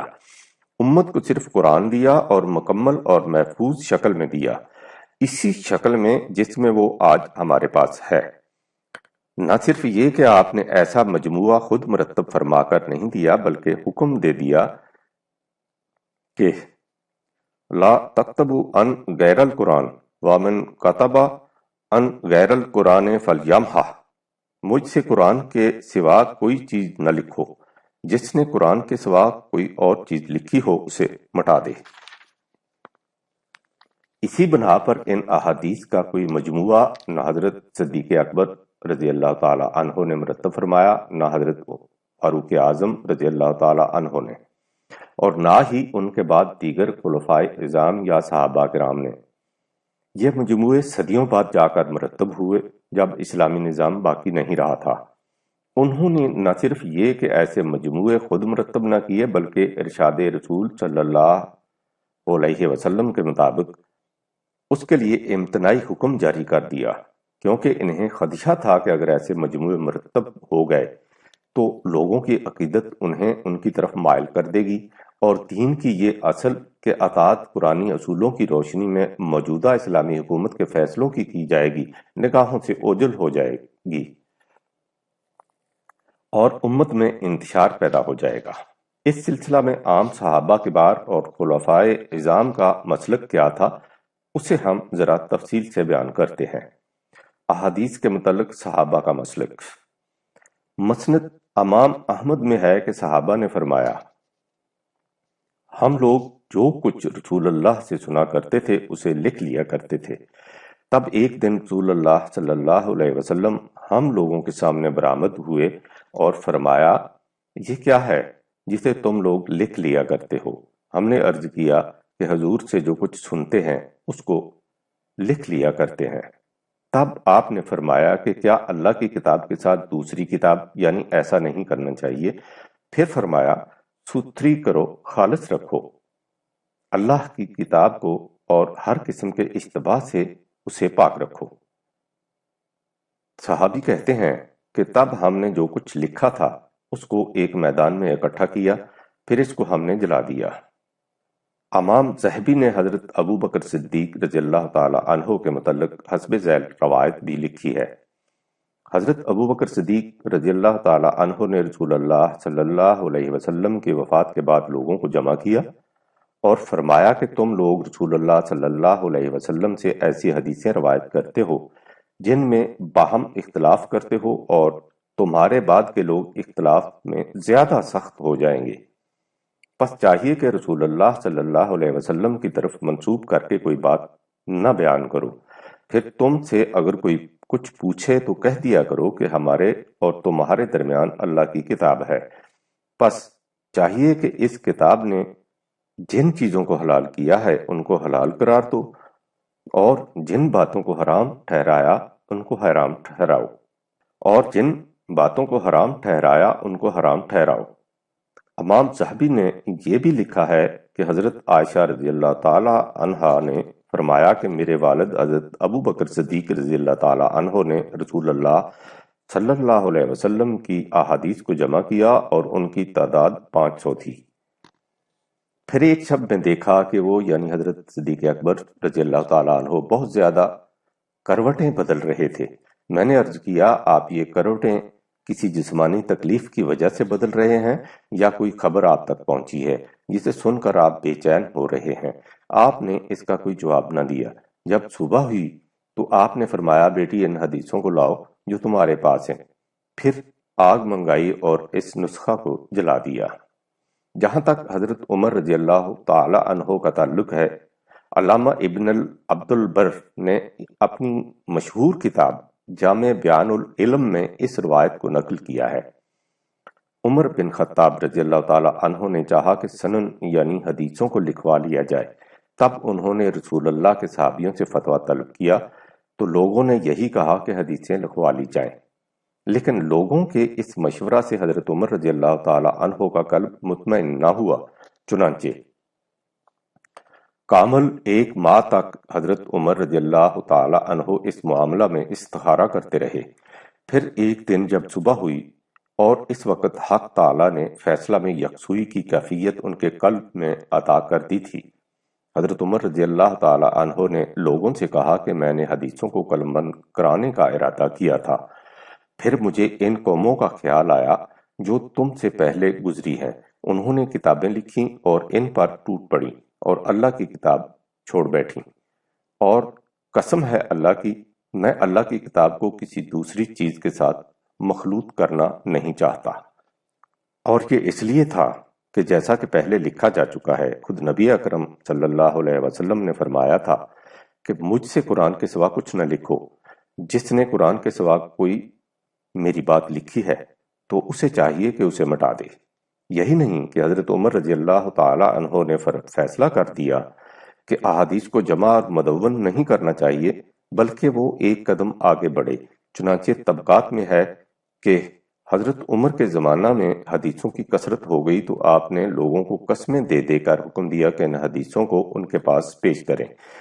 حسب الحکم لوگوں نے اپنے مجموعے حضرت عمر کے پاس پیش کر دیے، تب آپ نے انہیں جلانے کا حکم دیا۔ یعنی حدیثوں کے نظر آتش کرنے کا یہ تیسرا واقعہ ہے۔ پہلی دفعہ صحابہ نے نبی اکرم کے ارشاد کے مطابق حضور کے سامنے انہیں جلایا، پھر حضرت ابوبکر رضی اللہ تعالی عنہ نے اپنے مجموعے کے ساتھ یہی کچھ کیا، اور تیسری دفعہ حضرت عمر نے لوگوں کو قسمیں دے کر ان کے مجموعوں کو اپنے سامنے نظر آتش کر دیا۔ یہ کچھ دارالخلافہ میں ہوا۔ اس کے بعد کیا ہوا اس کے متعلق حافظ ابن عبد البر نے جامع بیان العلم میں یہ روایت نقل کی ہے۔ عمر ابن خطاب نے پہلے تو یہ چاہا کہ حدیثوں کو قلم بند کر لیا جائے، پھر ان پر واضح ہوا کہ قلم بند کرانا ان کا مناسب نہ ہوگا، تب الاحصار یعنی چھانیوں اور دیگر اضلاعی شہروں میں یہ لکھ کر بھیجا کہ جس کے پاس حدیثوں کے سلسلہ کی کوئی چیز ہو چاہیے کہ اسے محو کر دے یعنی ضائع کر دے۔ مولانا مناظر احسن گیلانی مرحوم نے اپنی کتاب میں ایک خاص باب باندھا ہے جس کا عنوان ہے قرن اول میں حکومت کی طرف سے حفاظت و اشاعت حدیث کا اہتمام نہ ہونا کوئی امر اتفاقی نہیں بلکہ مبنی بر مصلحت ہے۔ انہوں نے اس سے پہلے امام ابن حزم کا یہ قول نقل کیا ہے کہ جس وقت حضرت عمر کی وفات ہوئی تو مصر سے لے کر عراق تک اور عراق سے شام تک، شام سے یمن تک قرآن کے نسخے جو پھیلے ہوئے تھے ان کی تعداد اگر 1,00,000 سے زیادہ نہ تھی تو کم بھی نہ تھی۔ اس کے بعد انہوں نے تفصیل کے ساتھ لکھا ہے کہ جب قرآن کریم کی اشاعت میں اس قدر اہتمام کیا گیا تو اگر حکومت چاہتی تو احادیث کے اشاعت میں کون سا امر مانع ہو سکتا تھا۔ انہوں نے کہا ہے کہ حکومت نے دیدہ و دانستہ ایسا نہیں کیا تھا۔ یہ ہے کیفیت صحابہ کبار کے زمانے میں احادیث مرتب کرنے کی، یعنی رسول اللہ صلی اللہ علیہ وسلم نے حکم دیا کہ مجھ سے قرآن کے سوا کچھ نہ لکھو۔ صحابہ نے جو احادیث اپنے طور پر لکھی تھیں انہوں نے حضور کے فرمان کے مطابق جلا دیا۔ حضرت ابوبکر صدیق رضی اللہ تعالی عنہ نے اپنے مدون کردہ مجموعہ احادیث کو جلا دیا اور لوگوں کو حکم دیا کہ وہ احادیث بیان نہ کریں۔ حضرت عمر رضی اللہ تعالی عنہ نے 1 ماہ تک غور و خوض کے بعد فیصلہ کیا کہ احادیث جمع اور مدون نہیں کرنی چاہیے۔ حضرت عمر رضی اللہ تعالی عنہ نے لوگوں کو قسمیں دے دے کر ان سے احادیث کے مجموعے منگوائے اور انہیں جلا دیا، اور باقی شہروں میں حکم بھیج دیا کہ اگر کسی کے پاس احادیث لکھی ہوئی ہوں تو وہ انہیں ضائع کر دے۔ اور یہ کچھ اتفاقاً نہیں کیا گیا بلکہ مولانا مناظر احسن گیلانی مرحوم کے الفاظ میں ایسا دیدہ دانستہ کیا گیا۔ مزید شدت حضرت عمر رضی اللہ تعالی عنہ نے اس باب میں اور بھی شدت سے کام لیا۔ آپ لوگوں کو حدیثوں کی اشاعت سے سختی سے روکتے تھے۔ قزا بن کعب راوی ہیں کہ جب حضرت عمر رضی اللہ تعالی عنہ نے ہم لوگوں کو عراق بھیجا تو ہمیں تاکید کر دی کہ یاد رکھو تم ایسے مقام پر جاتے ہو جہاں کے لوگوں کی آوازیں قرآن پڑھنے میں شہد کی مکھیوں کی طرح گونجتی رہتی ہیں، تم ان کو احادیث میں الجھا کر قرآن سے غافل نہ کر دینا۔ حضرت ابو ہریرہ رضی اللہ تعالی عنہ سے پوچھا گیا کہ کیا آپ اسی طرح حضرت عمر کے زمانے میں بھی حدیثیں بیان کرتے تھے؟ انہوں نے کہا کہ اگر میں حضرت عمر رضی اللہ تعالی عنہ کے زمانے میں اسی طرح حدیثیں بیان کرتا تو وہ مجھے درے سے پیٹتے۔ یہ بھی روایت میں ہے کہ حضرت عمر رضی اللہ تعالی عنہ نے حضرت عبداللہ بن مسعود، ابو درداء اور ابو مسعود انصاری رضوان اللہ علیہم کو کثرت روایت کے جرم میں قید کر دیا تھا۔ ان تمام روایات کے لیے دیکھیے تذکرۃ الحفاظ۔ ممکن ہے ان روایات کی صحت کو محل نظر قرار دے دیا جائے، حالانکہ ہمارے نزدیک ان کے صحیح ہونے کی دلیل یہ ہے کہ یہ منشائے قرآنی اور عمل رسول اللہ صلی اللہ علیہ وسلم کے عین مطابق ہیں۔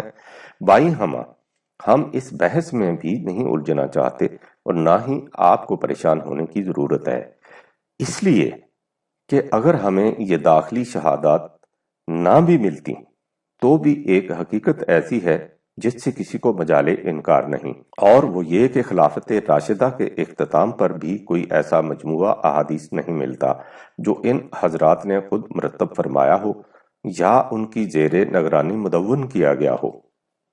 ان تصریحات سے ظاہر ہوتا ہے کہ اگر یہ حضرات رضی اللہ عنہم احادیث کو دین کا جزو سمجھتے تو جس طرح انہوں نے قرآن کریم کی عام نشر و اشاعت کا اہتمام فرما دیا تھا، خلافت کی زیر نگرانی احادیث کا بھی کوئی مجموعہ مرتب کر کے ضرور شائع کر دیتے۔ لہذا رسول اللہ صلی اللہ علیہ وسلم کے بعد خلافت راشدہ میں بھی جمع و تدوین حدیث کے متعلق کوئی اقدام نہیں کیا گیا۔ یہ تھا حضرت عمر رضی اللہ تعالی عنہ کا مسلک قرآن اور حدیث کے بارے میں۔ جیسا کہ ہم آئندہ صفحات میں دیکھیں گے، ان کا عہد خلافت اسی مسلک کی محسوس تفسیر ہے، یعنی حکومت کے فیصلوں کا مرکز قرآن کریم اور جو فیصلے سابقہ ادوار عہد نبی اکرم صلی اللہ علیہ وسلم اور خلافت صدیقی کے دوران صادر ہوئے تھے، ان کی حیثیت نظائر کی جو صرف تائید کا کام دیتے تھے، ناقابل تغیر نہیں تھے۔ حضرت عمر کی قرآن کریم سے اس درجہ والہانہ وابستگی، اعتصام و تمسک اسی بنا پر تھی کہ وہ مرکز و محور تھا مسلمانوں کی انفرادی اور اجتماعی زندگی کا۔ جمع القرآن، قرآن کریم کے سلسلہ میں حضرت عمر رضی اللہ عنہ کی طرف بعض ایسی روایات منسوب کی جاتی ہیں جو بالبداہت وضعی نظر آتی ہیں، لیکن چونکہ انہیں ہمارے ہاں بدقسمتی سے صحیح مانا جاتا ہے، اسی لیے ہم مناسب سمجھتے ہیں کہ ان کا بھی ذکر کر دیا جائے۔ پہلے تمہیداً یہ سمجھ لیجئے کہ دین کا تمام تر مدار یقین پر ہے۔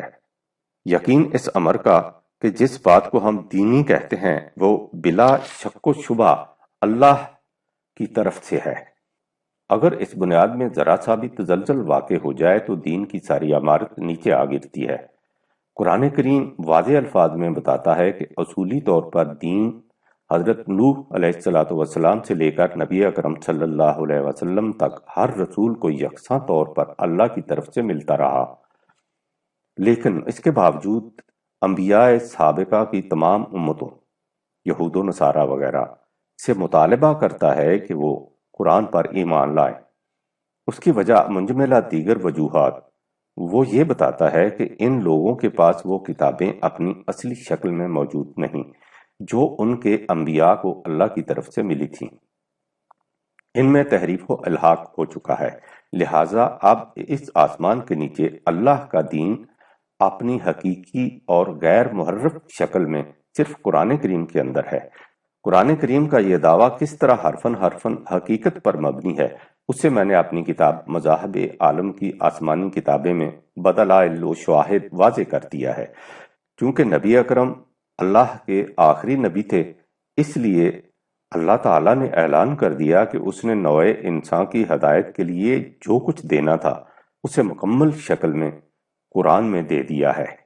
یہ مکمل بھی ہے اور غیر متبدل بھی، 6/116۔ اس کے ساتھ ہی اللہ نے یہ بھی کہہ دیا کہ انا نحن نزلنا الذکر و انا لہ لحافظون، 15/9۔ ہم نے اس قرآن کو نازل کیا ہے اور ہم ہی اس کی حفاظت کے ذمہ دار ہیں۔ حفاظت قرآن کریم کی یہی اہمیت اور ذمہ داری تھی جس کے پیش نظر کتابت وحی کے لیے بارگاہ رسالت میں 1 چھوڑ 26 کاتب موجود رہتے تھے۔ اس طرح کتابت کردہ قرآن کی ماسٹر کاپی، جسے مصحف استوانہ یا الامام کہا جاتا تھا، مسجد نبوی میں رکھی رہتی تھی، جس سے دیگر صحابہ اپنے اپنے نسخے نقل کیا کرتے تھے۔ اس طرح قرآن کریم کے متعدد نسخے رسول اللہ صلی اللہ علیہ وسلم کی حیات طیبہ میں مکمل اور مرتب شکل میں امت کے پاس موجود تھے۔ ان کے علاوہ ہزارہا کی تعداد میں حفاظ تھے جنہوں نے قرآن کو اپنے سینوں میں محفوظ کر رکھا تھا۔ رسول اللہ صلی اللہ علیہ وسلم کے علاوہ بڑے بڑے جید صحابہ سب حافظ قرآن تھے۔ قرآن کریم کو اس اہتمام کے ساتھ محفوظ کیا گیا تھا، لیکن ہماری کتب احادیث میں ایسی روایات ملتی ہیں جن میں کہا گیا ہے کہ قرآن کریم رسول اللہ صلی اللہ علیہ وسلم کی زندگی میں جمع اور مرتب ہی نہیں ہوا تھا اور یوں ہی ادھر ادھر بکھرا پڑا تھا۔ اسے بعد میں مرتب کیا گیا۔ ان روایات میں سب سے پہلی روایت خود حضرت عمر رضی اللہ تعالی عنہ کی طرف منسوب کی گئی۔ ملاحظہ فرمائیے، امام ابو داؤد اپنی سند کے ساتھ حضرت زید بن ثابت سے یہ روایت نقل کرتے ہیں کہ جس سال اہل یمامہ کے ساتھ جنگ ہوئی، حضرت ابو بکر رضی اللہ تعالی عنہ نے مجھے یعنی حضرت زید بن ثابت رضی اللہ تعالی عنہ کو بلایا۔ وہاں حضرت عمر رضی اللہ تعالی عنہ بھی موجود تھے۔ حضرت ابو بکر نے فرمایا، حضرت عمر نے مجھ سے کہا ہے کہ قرآن کے حفاظ بڑی تعداد میں شہید ہو چکے ہیں۔ مجھے ڈر ہے کہ اگر یہ سلسلہ اسی طرح جاری رہا تو کہیں قرآن ضائع نہ ہو جائے۔ میری رائے یہ ہے کہ قرآن کو جمع کر لو۔ میں نے عمر رضی اللہ تعالی عنہ سے کہا کہ جو کام رسول اللہ صلی اللہ علیہ وسلم نے نہیں کیا وہ ہم کیسے کر سکتے ہیں؟ لیکن حضرت عمر رضی اللہ تعالی عنہ اس پر برابر زور دیتے رہے تا آنکہ خدا نے میرا بھی شرح صدر کر دیا اور میں عمر رضی اللہ تعالی عنہ سے متفق ہو گیا۔ حضرت زید نے کہا کہ ابو بکر رضی اللہ تعالی عنہ نے مجھ سے کہا کہ تم نوجوان اور عقل مند آدمی ہو اور رسول اللہ کی وحی بھی لکھتے رہے ہو، لہذا تم اس کام کا ذمہ لے لو۔ حضرت زید رضی اللہ تعالی عنہ نے بعد از بسیار تردد و تأمل اس کام کا بیڑا اٹھا لیا اور قرآن کو جمع کرنے لگ گئے۔ اس کے لیے انہوں نے کاغذوں کے ٹکڑوں، کھجور کے پٹھوں، پتھر کے ٹکڑوں اور لوگوں کے سینوں، حافظوں سے اس کی تلاش شروع کر دی۔ انہوں نے کہا کہ اس طرح میں نے اسے مرتب کر لیا، لیکن ایک آیت جسے میں حضور کو پڑھتے سنا کرتا تھا کہیں سے نہ مل سکی۔ میں نے اپنی تلاش جاری رکھی تا آنکہ وہ خزیمہ بن ثابت کے پاس ملی اور اسے بھی میں نے قرآن میں درج کر دیا۔ آپ نے غور فرمایا کہ اس ایک روایت نے قرآن مجید کی محفوظیت کے متعلق اس یقین کے کس طرح پڑخچے اڑا دیے ہیں جس پر دین کی عمارت استوار ہے۔ لیکن ابھی بات ختم نہیں ہوئی۔ ایک اور روایت میں ہے کہ حضرت زید کے جمع کرتا قرآن میں آیہ رجم نہیں تھی، یعنی جس آیت میں کہا گیا ہے کہ زانی کو سنسار کرنا چاہیے۔ حضرت عمر اس آیت کو لے کر حضرت زید کے پاس پہنچے تو انہوں نے کہا کہ ہم نے اصول یہ طے کر رکھا ہے کہ جو شخص کوئی آیت لے کر آئے اسے اس وقت درج قرآن کیا جائے جب وہ اپنے دعویٰ کی تائید میں ایک گواہ بھی لائے۔ حضرت عمر رضی اللہ تعالی عنہ کوئی گواہ نہ لا سکے، اس لیے یہ آیت قرآن میں درج نہ کی گئی، لیکن حضرت عمر رضی اللہ تعالی عنہ کو اس بات پر اصرار تھا کہ یہ قرآن کی آیت ہے، ہم رسول اللہ کے زمانے میں اس کی تلاوت کیا کرتے تھے، اس لیے انہوں نے اس کی تلاش جاری رکھی۔ وہ اس سلسلہ میں حضرت عائشہ کے پاس پہنچے تو انہوں نے فرمایا، قرآن کی 2 آیتیں کھجور کے پتوں پر لکھی ہوئی میرے صحیفہ میں موجود تھیں، ایک آیہ رجم اور دوسری آیہ رضاعت، جس میں کہا گیا تھا کہ 10 گھونٹ دودھ پینے سے رضاعت کی حرمت ہو جاتی ہے۔ جب رسول اللہ صلی اللہ علیہ وسلم نے وفات پائی تو اس حادثے میں مشغول ہو گئے، میری بکری آئی اور اس صحیفہ کو کھا گئی، اس لیے اب یہ آیتیں تمہیں کہاں سے مل سکیں گی؟ ابن ماجہ۔ اس طرح یہ 2 آیتیں قرآن میں درج نہ ہو سکیں، لیکن حضرت عمر رضی اللہ تعالی عنہ نے کہا کہ اگر یہ قرآن میں درج نہیں ہو سکیں تو کوئی بات نہیں، ہم ان پر عمل اسی طرح کرتے رہیں گے۔ ایک روایت میں ہے کہ حضرت عمر رضی اللہ تعالی عنہ سے غالباً ان کے دور خلافت میں کہا گیا کہ جب آپ کو اس قدر یقین ہے کہ آیہ رجم قرآن کے آیت ہے تو آپ اسے داخل قرآن کیوں نہیں کر دیتے؟ اس پر آپ نے فرمایا، اگر مجھے یہ خوف نہ ہوتا کہ لوگ کہیں گے کہ عمر نے قرآن میں اضافہ کر دیا تو میں اس آیت کو ضرور داخل قرآن کر دیتا۔ آیت قرآن میں داخل تو نہ ہوئی لیکن عمل اس کے مطابق ہوتا رہا۔ ضمناً رجم یعنی زنا کی سزا سنسار کرنے کے حکم کی تائید میں بخاری میں حسب ذیل روایت درج ہے۔ حضرت عمر ابن میمون کہتے ہیں کہ میں نے زمانہ جاہلیت میں ایک بندر کو دیکھا کہ بہت سے بندر اس کے پاس جمع ہو گئے تھے، اس نے زنا کیا تھا، ان سب نے اسے سنسار کر دیا، میں نے ان کے ساتھ اسے سنسار کیا۔ بخاری پارہ 15 باب قیامت۔ بہرحال ہم یہ کہہ رہے تھے کہ اس قسم کی وضعی روایات جن سے قرآن کریم کی محفوظیت کے متعلق شکوک در شکوک ابھرتے چلے آئیں، منجملہ دیگر صحابہ حضرت عمر رضی اللہ تعالی عنہ کی طرف سے بھی منسوب کی گئی ہیں۔ یہ قرآن اسلام کے خلاف بڑی گہری سازش تھی۔ اس کے متعلق وضاحت سے آخری باب میں لکھا جائے گا۔ فقہ عمر رضی اللہ تعالی عنہ، ہم دیکھ چکے ہیں کہ حضرت عمر اللہ سے تدبر فی القرآن کی دعائیں مانگتے رہے۔ وہ ساری عمر اللہ کی اس کتاب عظیم میں خود بھی غور و فکر کرتے رہے اور دیگر صحابہ کو بھی اس کی تاکید اور تلقین کرتے رہے۔ وہ تاکید کیا کرتے تھے کہ قرآن کے محض قاری پڑھنے والے نہ بنو، اس کے فقیہ بھی بنو۔ اسلامی مملکت کے سربراہ کے لیے تفقہ فی القرآن کی ضرورت۔ قرآن کریم میں تفقہ یوں تو ہر مسلمان کے لیے ضروری ہے، خود قرآن کریم نے بار بار اس کا حکم دیا ہے، لیکن جس شخص نے اسلامی مملکت کے امور کی سر انجام دہی کی ذمہ داریاں سنبھالنی ہوں، اس کے لیے تفقہ فی القرآن لا ینفق ہو جاتا ہے، اس لیے کہ جیسا کہ پہلے کہا جا چکا ہے، قرآن کریم میں چند جزئی احکام کے سوا کلی قوانین اور اصولات دیے گئے ہیں، اور یہ چیز اسلامی مملکت پر چھوڑ دی گئی ہے کہ وہ ان اصول و قوانین کلی کی روشنی میں اپنے اپنے حالات کے مطابق جزئی یا فروعی قوانین خود مرتب کرے۔ ظاہر ہے کہ یہ کام تفقہ فی القرآن کے بغیر ناممکن، چونکہ حضرت عمر رضی اللہ تعالی عنہ کے زمانے میں مملکت بڑی وسیع ہو گئی تھی اور نت نئے حالات اور تقاضے سامنے آتے تھے، اس لیے ان تقاضوں کے حل کے لیے قرآن کریم سے استنباط احکام ایک مستقل فریضہ قرار پا گیا تھا۔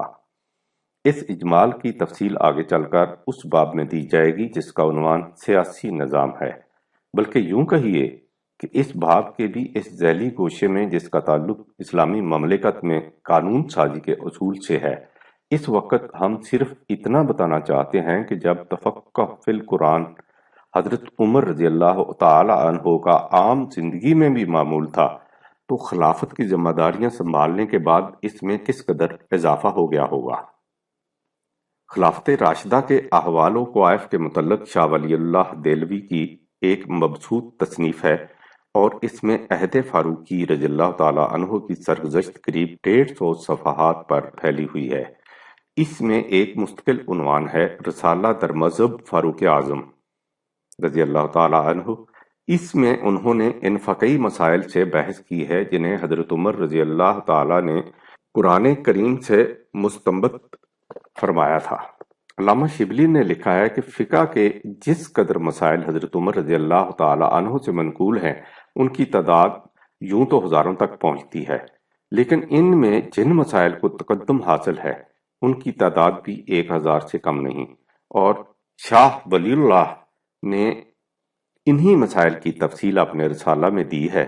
ظاہر ہے کہ ہمارے لیے یہ مشکل ہے کہ ہم ان تمام مسائل کی تفصیل اپنی کتاب میں دے سکیں، اس لیے ہم ان کی چند ایک مسائلوں پر اکتفا کریں گے۔ صرف عملی مسائل کے متعلق مذکورہ بالا تعداد کے سلسلہ میں ایک بات اور بھی ذہن میں رکھنی چاہیے۔ ہمارے ہاں فقہ کی کتابوں میں دیکھیے باب در باب ایسے مسائل کے متعلق بحث و تمہیز کے لیے وقف ہوں گے جو در حقیقت کسی کو پیش نہیں آئے، لیکن فرض کر لیا جاتا ہے کہ اگر ایسا ہو تو پھر کیا فتویٰ دیا جائے۔ ان لا فرضنا کی بیکار بحثوں اور ان کی تائید و تردید میں لاتعداد دلیلوں نے جہاں ہماری کتب فقہ کو خامخواہ زنبیل عمر بنا دیا ہے، وہاں اسے اس قدر الجھا دیا ہے کہ اس بھول بھلیاں سے نکلنا کسی کے بس میں نہیں رہتا۔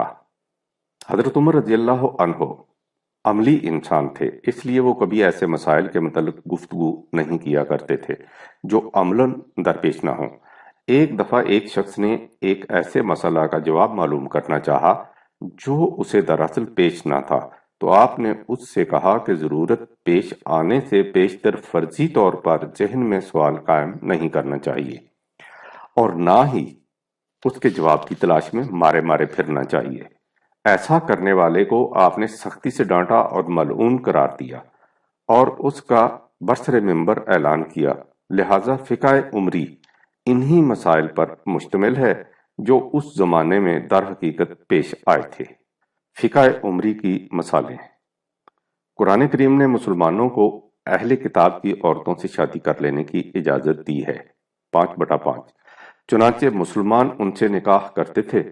حضرت عمر نے دیکھا کہ ان اہل کتاب کی عورتوں کے مسلمانوں کے گھروں میں آ جانے سے فتنے کا دروازہ کھل رہا ہے، تو آپ نے اس کی ممانعت کر دی، حتیٰ کہ حضرت حذیفہ رضی اللہ تعالی عنہ گورنر مدائن نے جس یہودی عورت سے شادی کر لی تھی، آپ نے لکھا کہ اسے طلاق دے دی جائے۔ اس سے ایک نہایت اہم قانونی مسئلہ مستنبط ہوا، اور وہ یہ کہ جن امور کا قرآن نے حکم نہیں دیا بلکہ ان کی محض اجازت دی ہے، اسلامی مملکت کو اختیار حاصل ہے کہ اگر وہ دیکھے کہ اس سے کوئی خرابی پیدا ہوتی ہے تو اس اجازت کو معطل قرار دے دے، وہ اسے منسوخ نہیں کر سکتی۔ مصالح امت کے پیش نظر اس اجازت کو وقتی طور پر روک سکتی ہے۔ قرآن کریم میں زانی مرد اور زانی عورت کے لیے سزا مقرر کر دی گئی ہے، 24/2، لیکن اس میں زنا بالجبر کے سلسلہ میں بالتصریح کچھ نہیں کہا گیا۔ حضرت عمر کے زمانہ میں ایک ایسا مقدمہ سامنے آیا جس میں عورت سے بالجبر زنا کیا گیا تھا، آپ نے اسے سزا نہیں دی۔ اس سے بھی یہ اہم قانونی نقطہ مستنبط ہوا کہ مجبور مستوجب سزا نہیں ہوتا، اور یہ منشائے قرآنی کے عین مطابق ہے، جس میں کہا گیا ہے کہ جرم وہی قابل مواخذہ ہے جس کے ساتھ دل کا ارادہ شامل ہو، 33.5، اور اسی بنا پر اس نے قتل عمد اور قتل بالخطا میں فرق کر دیا ہے۔ قرآن کریم نے ترکہ کی تقسیم کے سلسلہ میں وارثوں پر کوئی شرط نہیں لگائی، لیکن حضرت عمر نے یہ فیصلہ کیا کہ قاتل مقتول کا وارث نہیں ہو سکتا۔ آپ نے دیکھا کہ اس فیصلے سے کتنے بڑے فتنے کا دروازہ بند کر دیا گیا، جس کی روح سے ہمارے ہاں جائیدادوں کی خاطر آئے دن قتل ہوتے رہتے ہیں۔ حضرت عمر رضی اللہ تعالی عنہ کے اس فیصلہ سے یہ جزیہ بھی مستمت ہو گیا کہ اسلامی حکومت قرآن کریم کے کسی مطلق حکم کو، یعنی جس میں کوئی شرط عائد نہ کی گئی ہو، مقید کر سکتی ہے، یعنی اس پر اندر ضرورت شرائط عائد کر سکتی ہے۔ ہمارے ہاں عام طور پر یہ سمجھا جاتا ہے کہ زانی مرد صرف زانیہ عورت سے اور زانیہ عورت صرف زانی مرد سے نکاح کر سکتے ہیں۔ اس کی سند میں قرآن کریم کی آیت 24/3 پیش کی جاتی ہے۔ ہمارے نزدیک اس آیہ قرآنیہ کا مطلب یہ نہیں، لیکن حضرت عمر رضی اللہ تعالی عنہ نے اس سلسلہ میں جو فیصلہ دیا اس سے ایک اور قانونی نقطہ واضح ہوتا ہے۔ ایک شخص نے اپنی لڑکی کا عقد ایک آدمی سے کر دیا، لیکن اس عورت نے اپنے شوہر سے کہا کہ مجھے ڈر ہے کہ میری وجہ سے تمہاری خفت نہ ہو، کیونکہ مجھ سے ایک مرتبہ زنا کا ارتکاب ہو چکا ہے۔ یہ معاملہ حضرت عمر رضی اللہ تعالی عنہ کے سامنے پیش ہوا تو آپ نے فرمایا کہ کیا اس عورت نے توبہ کی ہے؟ جواب ملا کہ اس نے توبہ کر لی ہے۔ آپ نے فرمایا کہ تب اس سے نکاح جائز ہے۔ نقطہ یہ مستنبط ہوا کہ توبہ کے بعد جسے عدالت تسلیم کر لے اور اس طرح سزا معاف کر دے، اس جرم کا دھبا مجرم سے مٹ جاتا ہے اور اس کے عواقب باقی نہیں رہتے۔ ہمارے ہاں یہ وجہ تذلیل انسانیت اور یکسر خلاف قرآن رسم عام ہے، اور اسے بدقسمتی سے مشروع سمجھا جاتا ہے کہ خاوند کھڑے کھڑے بیوی سے طلاق طلاق طلاق کہہ دیتا ہے، اس سے بیوی پر ایسی طلاق پڑ جاتی ہے جس کے بعد یہ دونوں آپس میں نکاح نہیں کر سکتے۔ یہ نکاح اسی صورت میں ہو سکتا ہے کہ یہ عورت کسی دوسرے مرد سے نکاح کرے اور وہ اسے شب بسری کے بعد طلاق دے دے۔ اس شرم و حیا سے عاری رسم کو حلالہ کہا جاتا ہے۔ حضرت عمر رضی اللہ تعالی عنہ نے فرمایا کہ اگر میرے پاس حلالہ کرنے والا اور جس کے لیے حلالہ کیا جانا مقصود ہو لایا گیا تو میں دونوں کو رجم سنسار کی سزا دوں گا، حتیٰ کہ آپ نے ایک واقعہ میں اس عورت کو بھی سزا دی جو اس فعل شنیع میں واسطہ دلالہ بن رہی تھی۔ اس سے یہ اصول مستنبط ہوا کہ جن امور کو قرآن کریم نے بالتصریح جرم قرار نہیں دیا، اسلامی مملکت انہیں روح قرآنی کی روشنی میں جرم بھی قرار دے سکتی ہے اور ان کی سزا بھی مقرر کر سکتی ہے۔ مروجہ قانون کی روح سے قانون کی عدم واقفیت ارتکاب جرم کا عذر نہیں قرار پا سکتی، یعنی کوئی شخص یہ کہہ کر سزا سے نہیں بچ سکتا کہ مجھے اس بات کا علم نہیں تھا۔ ایسا کرنا قانوناً ممنوع ہے۔ قانون کا یہ مسئلہ آج ساری دنیا میں رائج ہے، لیکن حضرت عمر رضی اللہ تعالی عنہ نے اس کے خلاف فیصلہ صادر فرمایا۔ ایک مقدمہ میں یہ ثابت ہو گیا کہ مجرم کو واقعی علم نہیں تھا کہ ایسا کرنا ممنوع ہے۔ حضرت عمر رضی اللہ تعالی نے فرمایا کہ اس دفعہ اسے معاف کیا جائے، لیکن اس کے بعد اگر یہ اس جرم کا اعادہ کرے تو پھر مستوجب سزا قرار پائے گا۔ لہٰذا آپ نے ایسا انتظام کیا کہ قانون کا علم عام ہو جائے۔ حضرت عمر رضی اللہ تعالی عنہ کا یہ فیصلہ بھی منشاء قرآنی کے عین مطابق ہے۔ سورہ انعام میں ہے کہ مجرمین سے پوچھا جائے گا کہ کیا تمہارے پاس ہمارے پیغامبر آئے تھے جنہوں نے تمہیں بتا دیا تھا کہ تمہاری غلط روش کا نتیجہ کیا ہوگا، اور جب وہ اس کا اقرار کریں گے کہ انہیں ایسا بتا دیا گیا تھا تو پھر انہیں سزا ملے گی۔ 6/131۔ حضرت عمر رضی اللہ تعالی عنہ کا استنباط اس آیہ جلیلہ سے تھا۔ ہم انہی مثالوں پر اکتفا کرتے ہیں۔